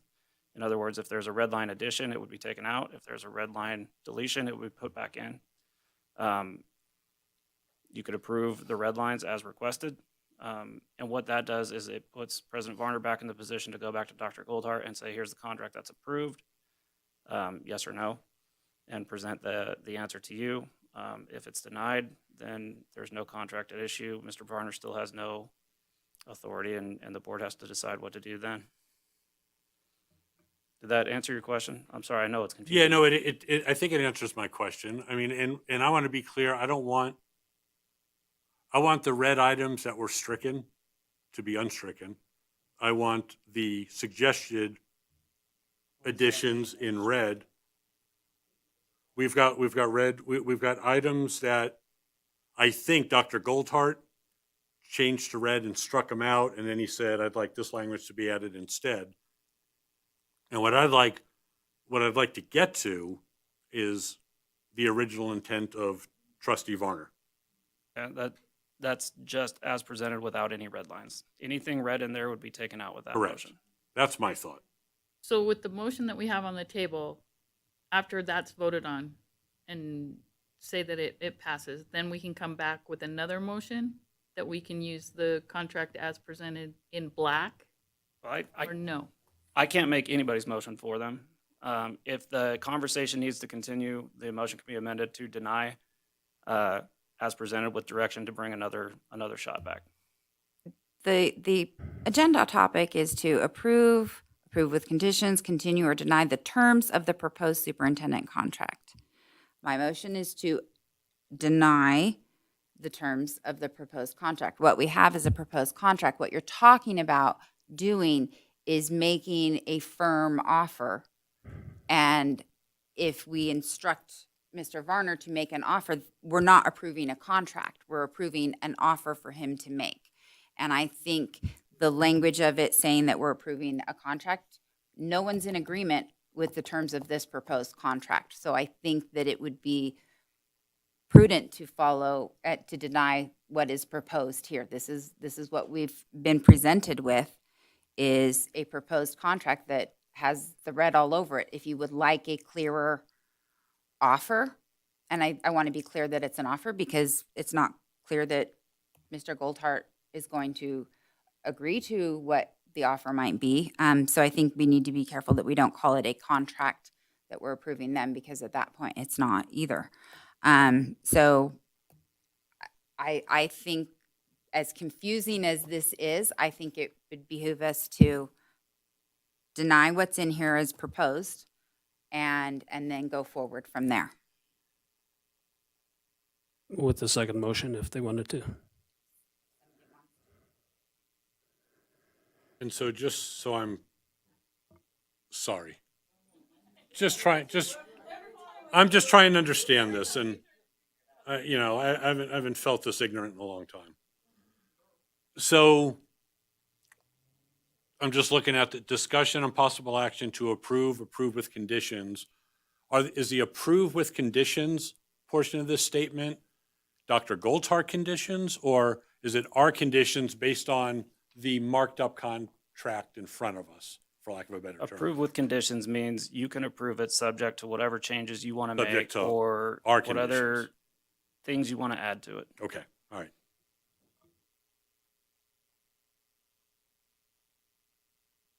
Any other discussion? Dawn, do you have anything? I know you already had some input earlier, but I am listening, and I agree on the denial of the red. I agree with Laurel. I agree with what's on the table. And we do have that motion on the table. So. yeah, we do have motion on the table, so barring any other discussion with the board, we'll go ahead. Mr. President, go ahead. I hate to interrupt, and I'm not trying to interrupt. I would gently suggest some guidance attendant to an outright denial, if that's the motion. If it's denial with direction to bring back something different, denial to redraft with all the red lines removed, something along those lines. Outright denial does not give the district any flexibility. Do you want to do a different motion or add to your motion, Laurel?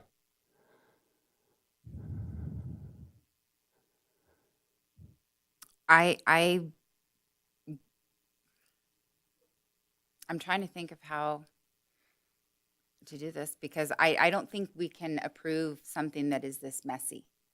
So I think it's okay to go with the first motion on this action item, or the motion that I've made.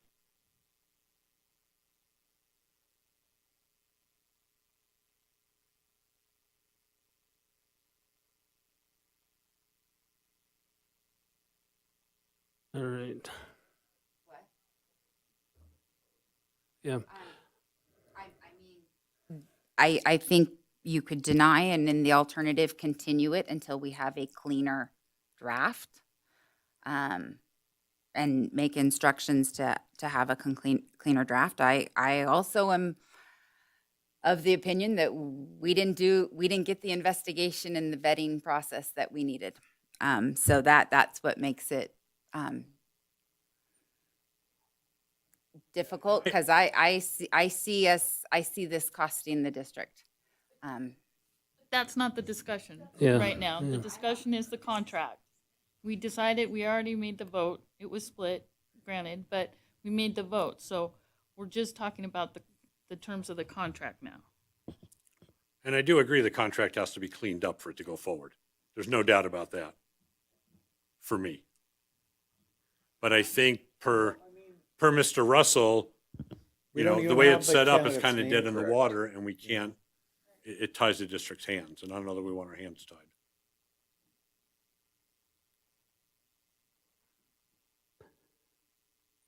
You look like you got something to say. I'm thinking of this because the motion is to deny this proposed contract. But what you're looking at doing and what you guys want to do is bring back a formal offer. And so I think we need to not call it a contract at this time because there isn't an agreement. Mr. Goldhart is not in agreement with what you presented, which is basically what everyone here is saying they agree with. So I guess we're just, I'm not, is that how you want me to change it? Again, I can't make the motion for you. The agreement, as Mr. Varner, I have to be really clear again, had no ability to offer terms of a contract. Right. And so what he's brought before you tonight is what he would be comfortable as proposed terms of a contract. They are shown in this document without the red lines. What Dr. Goldhart has requested as his proposal for terms of a contract are shown in the contract plus the red lines. And the board can either direct Dr. Varner or President Varner to remove the red lines and present the terms of the contract. And I'll say terms of the contract in the form presented in your packet without the red lines, or do whatever else. But my only point is if you straight deny, he can't do anything. And there is limbo of the board having taken action to approve offering the position of superintendent without any ability to move forward the contract for that position.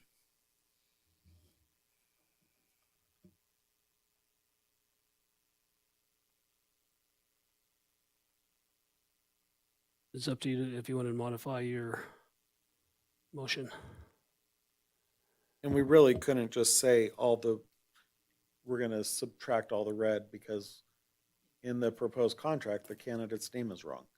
And so we have to make sure that, because that's in red. So I think that's part of the messiness of it all. We're getting cleaner with this situation. I will say to deny the contract as presented here and the proposals and direct to come back with a cleaner offer.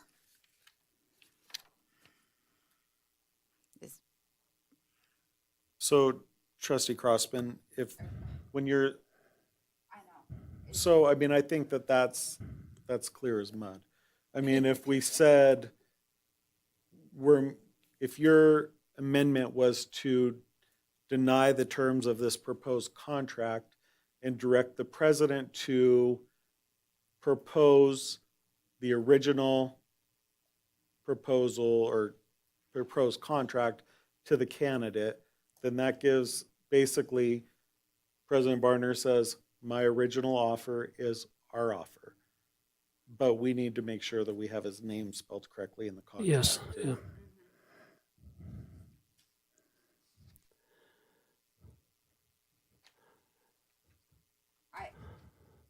And I guess the reason I am just wanting to start fresh with what we're proposing is because there's a lot of, I don't think anyone agrees with a lot of the red, but then it's not clear. I don't know. Could you edit your motion to deny the proposed contract and direct the president to re-engage with the candidate? Or starting with the original terms? I think that's what, if he doesn't have any authority to go back, where are we going to go from this point is the question I think they're asking. I think that amendment would work. So I would agree with her amendment to deny the proposed contract and direct the president to go back to the candidate with the original proposal as our offer. Yeah, I'm more comfortable with that. I think we have to have an ability to move forward some way. And I agree. Mike, are you going to second that amended motion? Yeah, that was my second, but I guess I should say that with the candidate's name spelled correctly.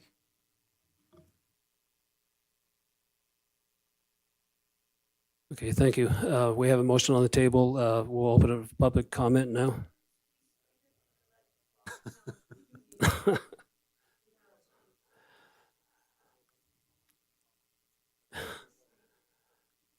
They want to restate the motion.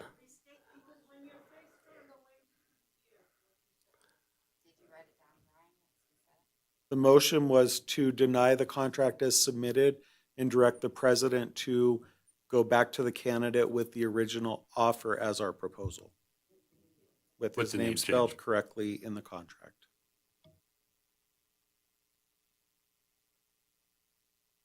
Okay, we'll go ahead and move on now to public comment.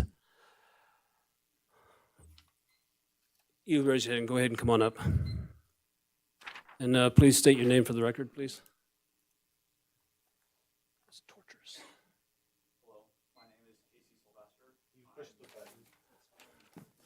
Thank you. My name is Casey Sylvester, and I just want to point out that this is definitely in negotiations. This is consistent with the way some theories on how you do negotiations are, to ask for everything, hold your position, and see what happens. And so what the candidate, Dr. Goldhart, has requested is certainly a little bit extensive. That doesn't mean that the board should not take a position of approve with comments and comment back per Trustee Crossman and Walker's motion to go back to the original.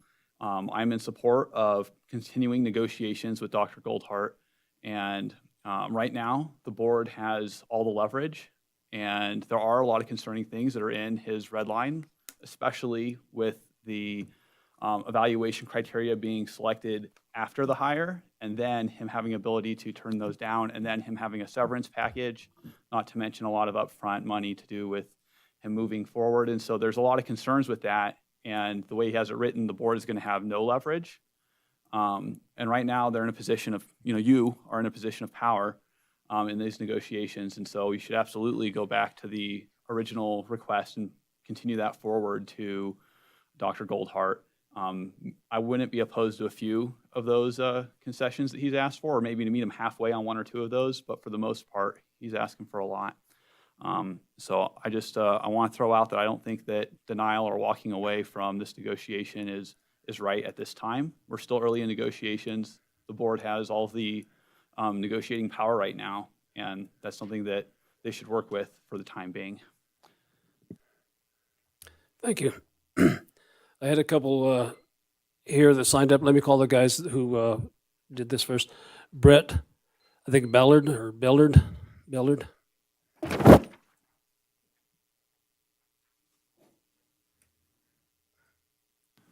Everybody hear me okay? Hi there. Yes. My name is Brett Bellard. I am a 87 graduate, Carson High. Go Senators.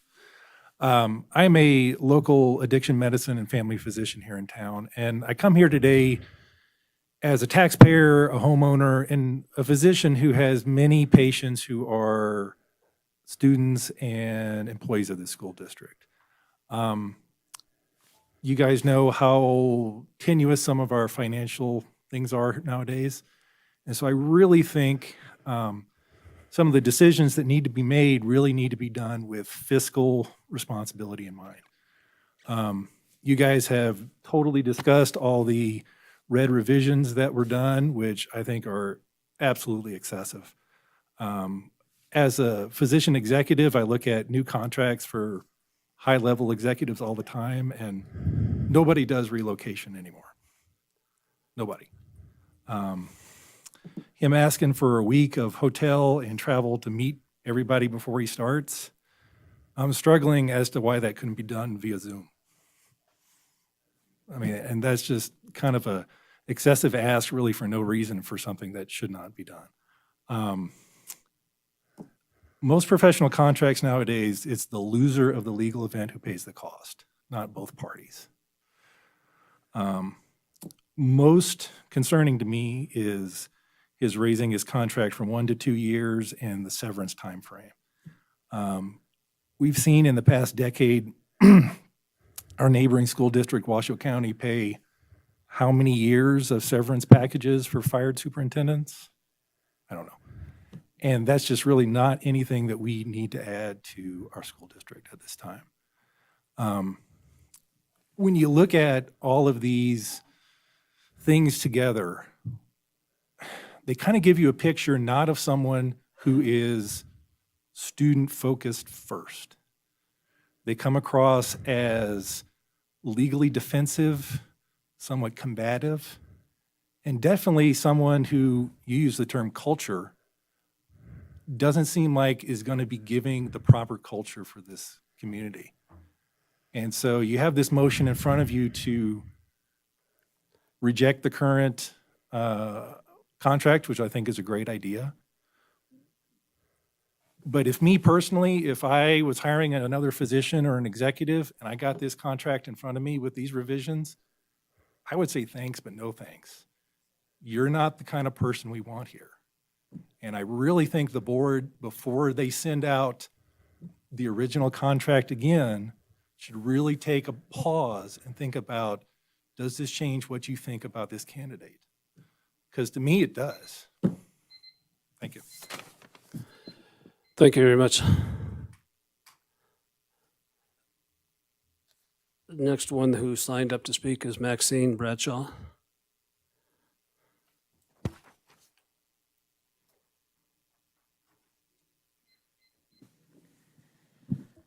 My name is Maxine Bradshaw, and I'm here to speak on agenda item 11, the terms of Dr. John Goldhart's contract, specifically salary.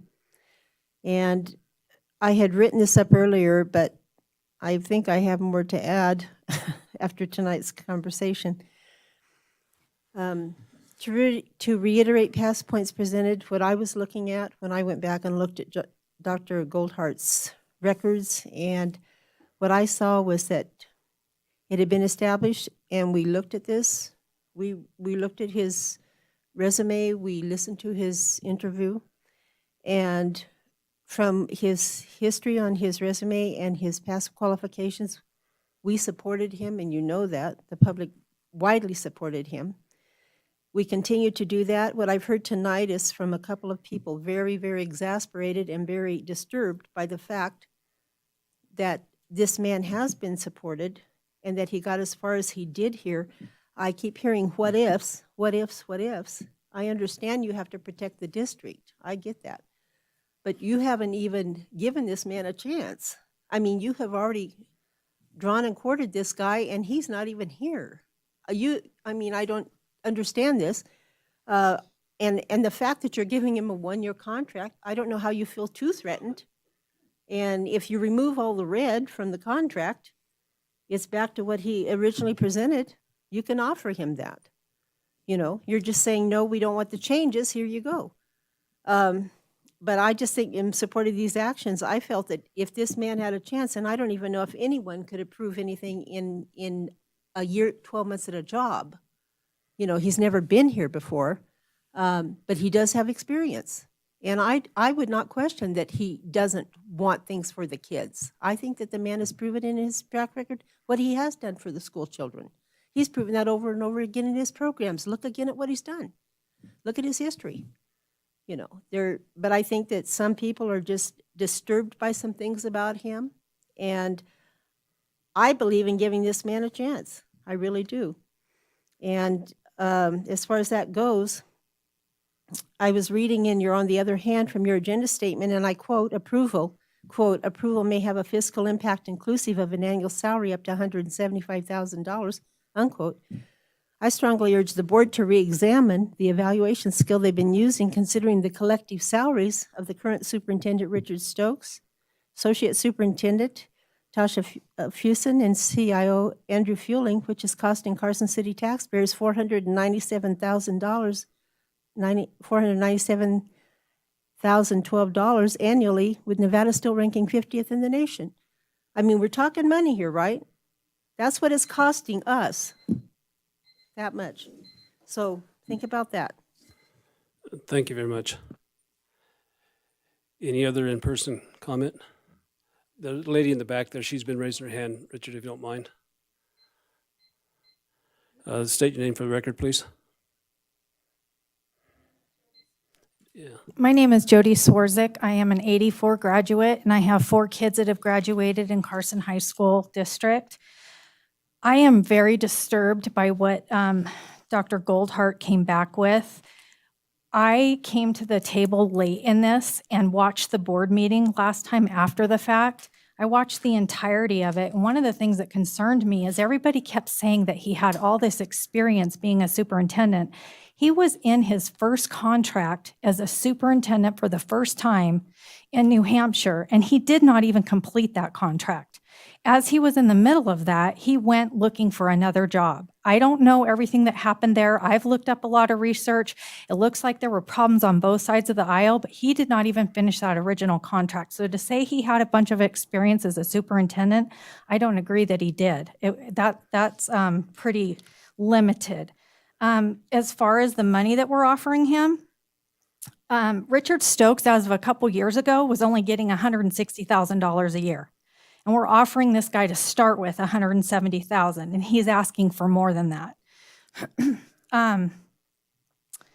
Dr. Goldhart was making, for the year of 2020 through 2021, $171,725 in New Hampshire. That was per US News in February of 2022. The cost of living in Carson City, I looked that up. It's on salary.com. It shows that we are at a negative 8.2 lower than Manchester, New Hampshire. So not only do we not have taxes here, sales tax here, but we also have the advantage of the 29% towards PERS. He's asking for relocation costs, which I think is absurd. He's also asking for a severance package that I believe really makes him look like he is totally trying to protect himself. You know, he was quoted in the Union Leader News in New Hampshire. He said, "Some tell me that it's a step down to go from a larger district to a smaller district, but I see it as a step up. I'm looking for some place some people would call small so I can focus on what matters most, students and community engagement. Those matter to me a lot." I honestly question that comment because what he's offering and what he's come back with makes me feel like he is totally out for himself and not out for our children.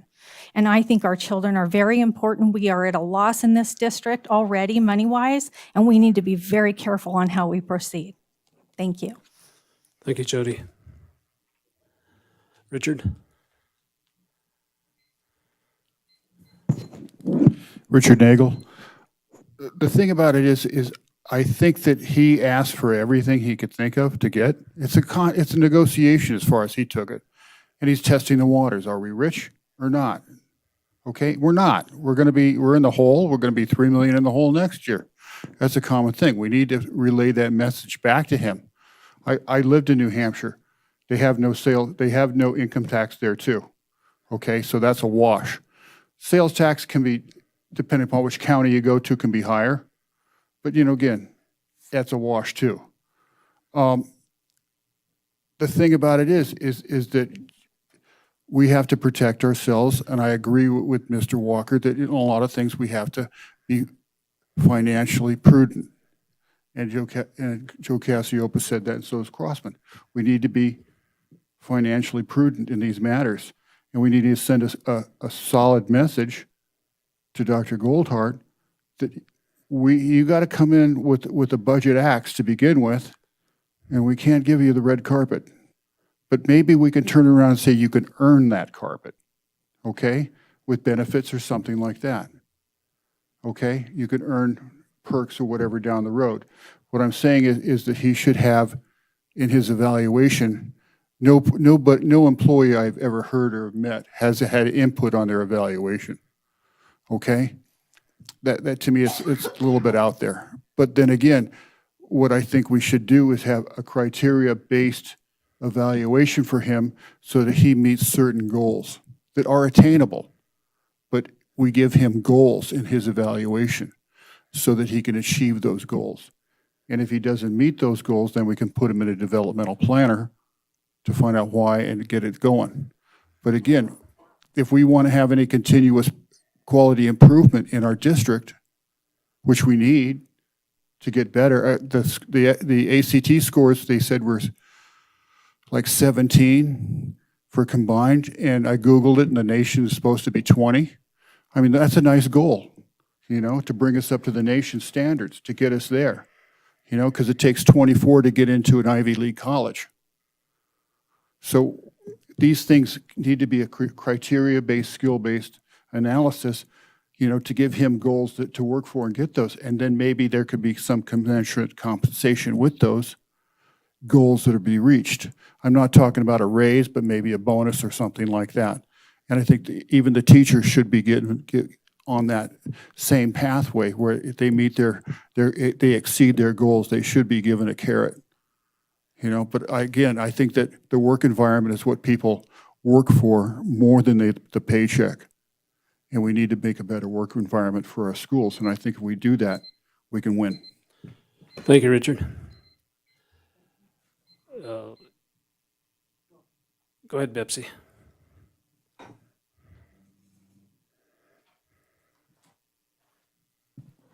Pepsi Strasburg. I sent many comments, and I really appreciate the trustees taking the time to read it. I think this is a negotiation. There were back and forth a discussion, so I don't think either party felt that it was the final word on that negotiation. And it says salary of 175 plus the cost of benefits is included in this motion, I think. So that's a great start. I also suggested in my write-up to the trustees that there should be a fixed and variable, just as Richard said, that the variable is earned upon the performance of goals that is agreed upon. So what I was a little bit surprised was the relitigating of the choice, because that is a done deal. This is now about the contract and to figure out the terms of the contract that best suits both parties. You cannot have a one-party win-all, because that will not create the working conditions that is necessary to improve our district. So I urge the board to have an open mind. I mentioned in my write-up that the relocation was not included in the ad, so that you have a lot of reasons to reject some of the redlined items. Some of them are not that crazy, like Superintendent Stokes said that he had the flexibility and he addressed with self-restraint to choose the classes that he took. I'm sure that we can encourage the new superintendent to do the same. So some of it, whether there's a 5,000 difference or the original offer, some of them could be negotiated, and especially if the contract is 1 year.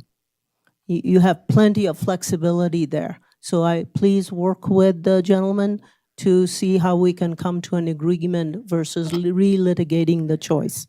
Thank you. Thank you.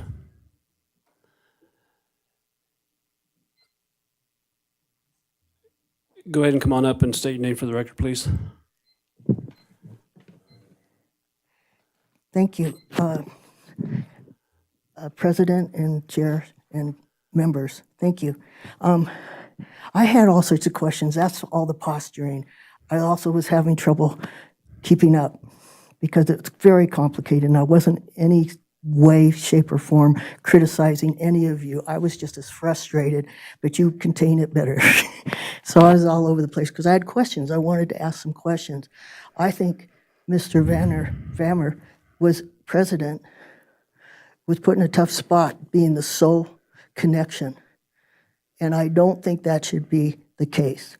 He should have the attorney available and have everything that he has seen and transferring back and forth watched over. I think that would take a lot of the weight off of you. I think that's very tough. Plus the fact that it wasn't a face-to-face situation. They didn't Skype it or the fancy things to do. To read a person, to have a sense of what's going on is so important. That's why I want more people to come to the meetings. They can read you. They know that you're sincere. They know your commitment to the kids. They can look you in the eye and get a sense of you. Can't do that. I wasn't at the program where he was being evaluated or being considered for the job. I avoided that intentionally. I went to WNC's employment deal when they were looking for a new president. And that was so hard for me because each candidate had so much that they could have given. It's great if they could have had them all. So I couldn't, that would be hard. So I intentionally avoided that. So I don't know the man. I don't know what you negotiated about as far as your feelings about him or how you figured him out. But I don't see anybody saying, hey, we have what we've got. We're sharing with you an opportunity for a job. These are what we can pay you. This is what we can do. And if you don't like it, that should have been determined before you decided to take the job. So to me, I'm going somewhere there's a cart before the horse. And that hurts me because it puts you all in a spot where now you're renegotiating the thought of who you hired more than what your contract should have been to start out with, firm and set and determined by you all. Then you could present it to him. You don't like it? I'm sorry, we're going to have to start looking for another person. And I really just don't want you to have to be on your own with this gentleman. I don't want any of you feeling that your contributions aren't important. But it's not happening together. You just said a bit ago, this is the first time you've met about a lot of this. And I appreciate very much your help. But you haven't really made it simpler for me somehow. And thank you. Thank you. Jason, come on up.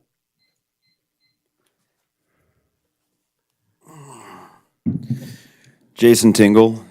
How did we get here? I'm not even sure how this even ended up here. I don't think our process was wrong. I actually agree with Ms. Crossman for once.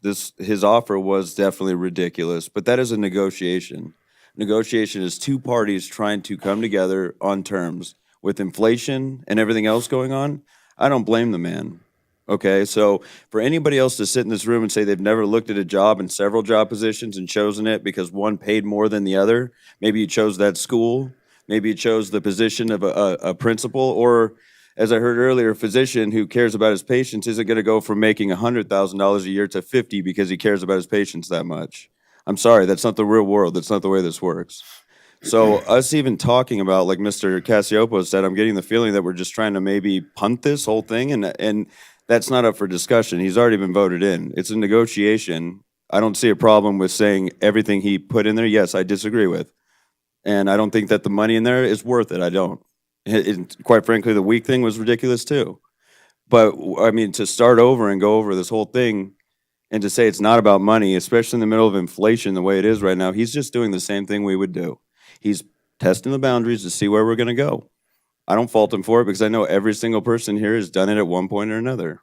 Okay, so for us to go back on that, I think we're just going to set everything back behind. I don't agree with another statement made that the cart was put before the horse. You don't know the experience. I agree with the offer that was put out for him. It's more than Mr. Stokes was making. I think it was more than a fair offer. I think he's just testing the waters, but to just completely boot the whole thing out, I agree with denying it, but there should be a counteroffer. There should be something. Where can we meet him somewhere? Is it small? I don't agree with everything. I agree with you guys on that. It's too much. But just to completely throw the whole thing out on a negotiation is not a proper way to negotiate. He has to look out for himself too. He does care about kids, I'm sure, just like all of you care about your job, but you're going to look out for yourselves before anything else. I'm sure of it. We all do. So that's all I'm going to say on it. I just think that we need to come back with something, give him what we can do, and go from there. Thank you. Thank you. Any other in-person comment? Karen?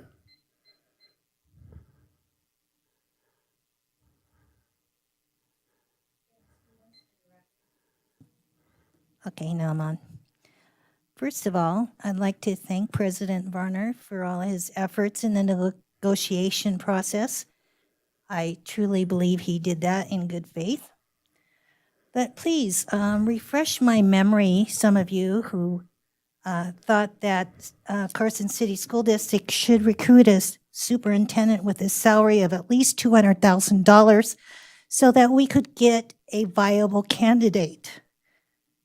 Andrew Fueling agreed that it was only one person's salary so he could make it work. Why are we bantering back and forth about $5,000 now? That's way under what you originally capped the salary at, or asked, or maybe it was even more than 200,000. You know, I'm in my 60s, I forget some of this, but it was a substantial amount of money. And it's way less than he's being offered now.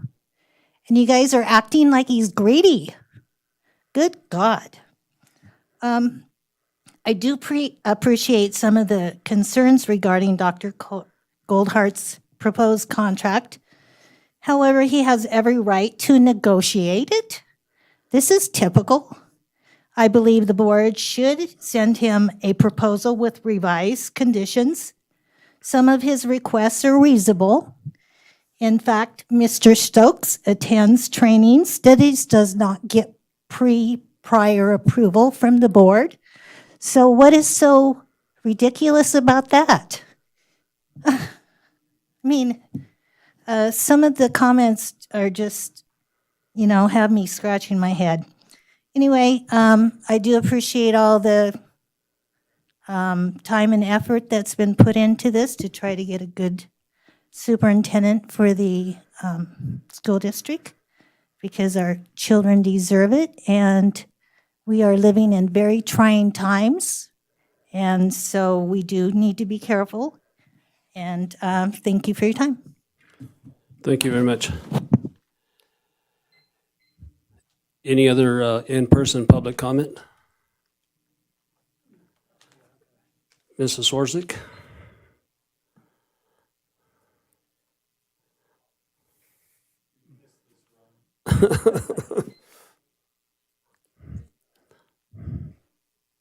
That's Ron Swarzik, Carson City resident.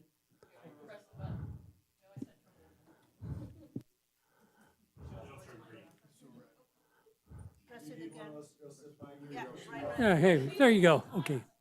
Are we on? Yes, thank you. Okay, Ron Swarzik, Carson City resident, former school board member. Just to keep this short, I agree with Trustee Crossman. Deny, the way the agenda is written, deny what was proposed. And then you're going to the next step. But I've got to make a comment about the Carson City School District. Being a former board member, it's a good district. We got a lot of people that work together. Nothing is perfect, but our administrators and all of our teachers, they all tend to pull together. When I read this proposal of another educator, the first thing I thought about was, did he look at the financial condition of the Carson City School District? Number one. Does he really care about kids? And I'm just looking at this. That's why I would agree to deny the contract as proposed, just as the agenda. You can send back what was originally proposed. I mean, that was part of your motion, and then go from there. But I would just caution you to advise, because this is a darn good district, and our kids deserved to keep this district going the way it is. Thank you. Thank you, Ron. Once more, any in-person comment? Seeing none, we'll close in-person comment, and we'll go to any online comment.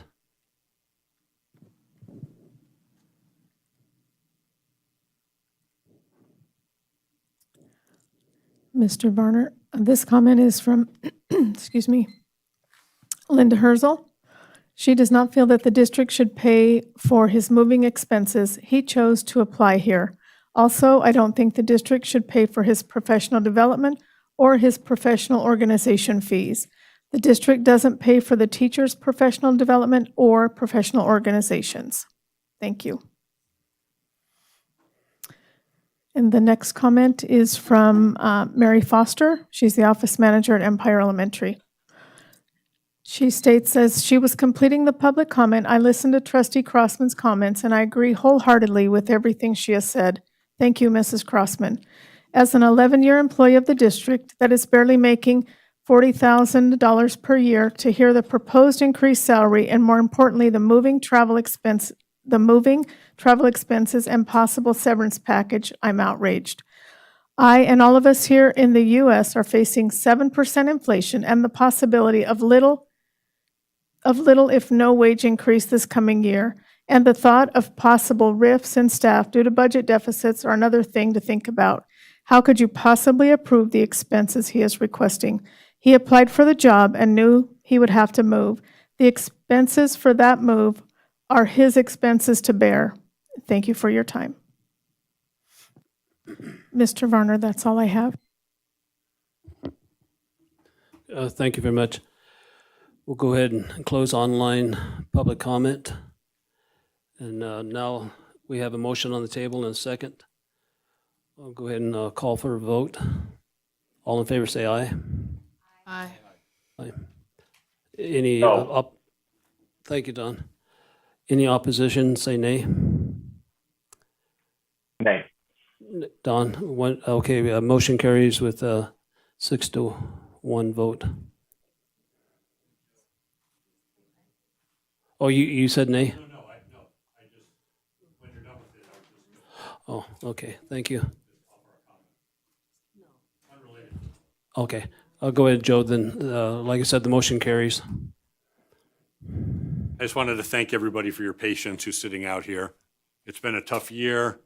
We don't always agree on things. Sometimes the public comment gets a little heated.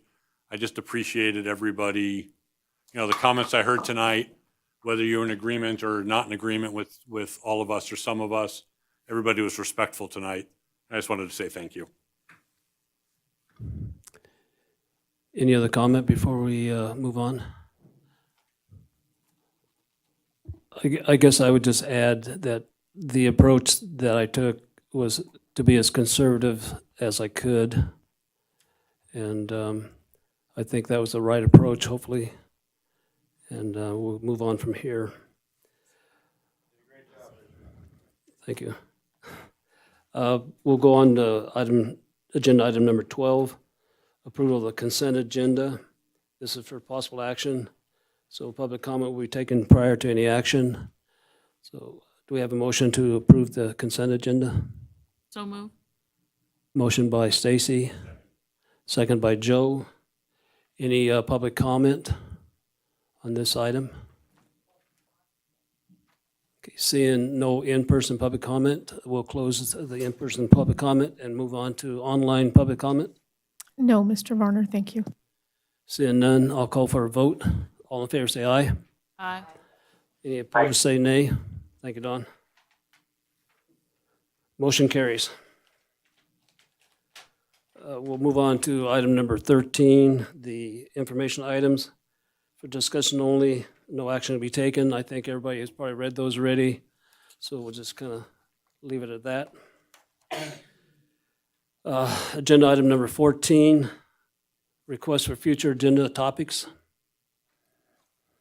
Joe? Yeah, as I mentioned before, again, the Stella Thornton's presentation, I really wasn't aware of much of this. I'd like to make sure we don't lose sight of this and I'll say get this on the agenda as it makes sense to do so and as a development of a policy and a regulation, start getting developed. I just don't want to lose sight of this. I think it's important. Thank you, Joe. Did I see any other hands down there? I know Laurel had something. Or Yeah, I have concerns about the process. I have concerns about what was not discovered by our search.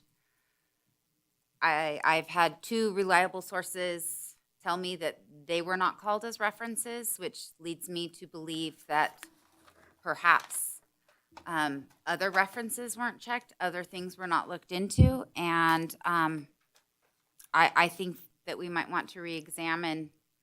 There's quite a bit of information that was easily found, that could have been easily found, that was not, and was not presented to us. And I think that we should reevaluate that and reconsider.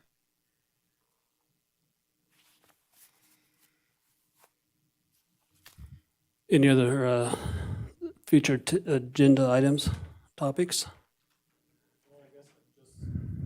With what Laurel said, if we're going to do that, we would want to do that at our next meeting. So.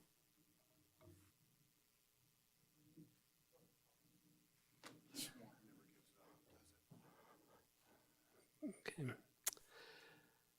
Well, I guess we're at the point of adjournment. Thank you guys for attending and your comments. Thank for the board members for all your discussion and great comments. And we'll talk to everyone later. Thank you.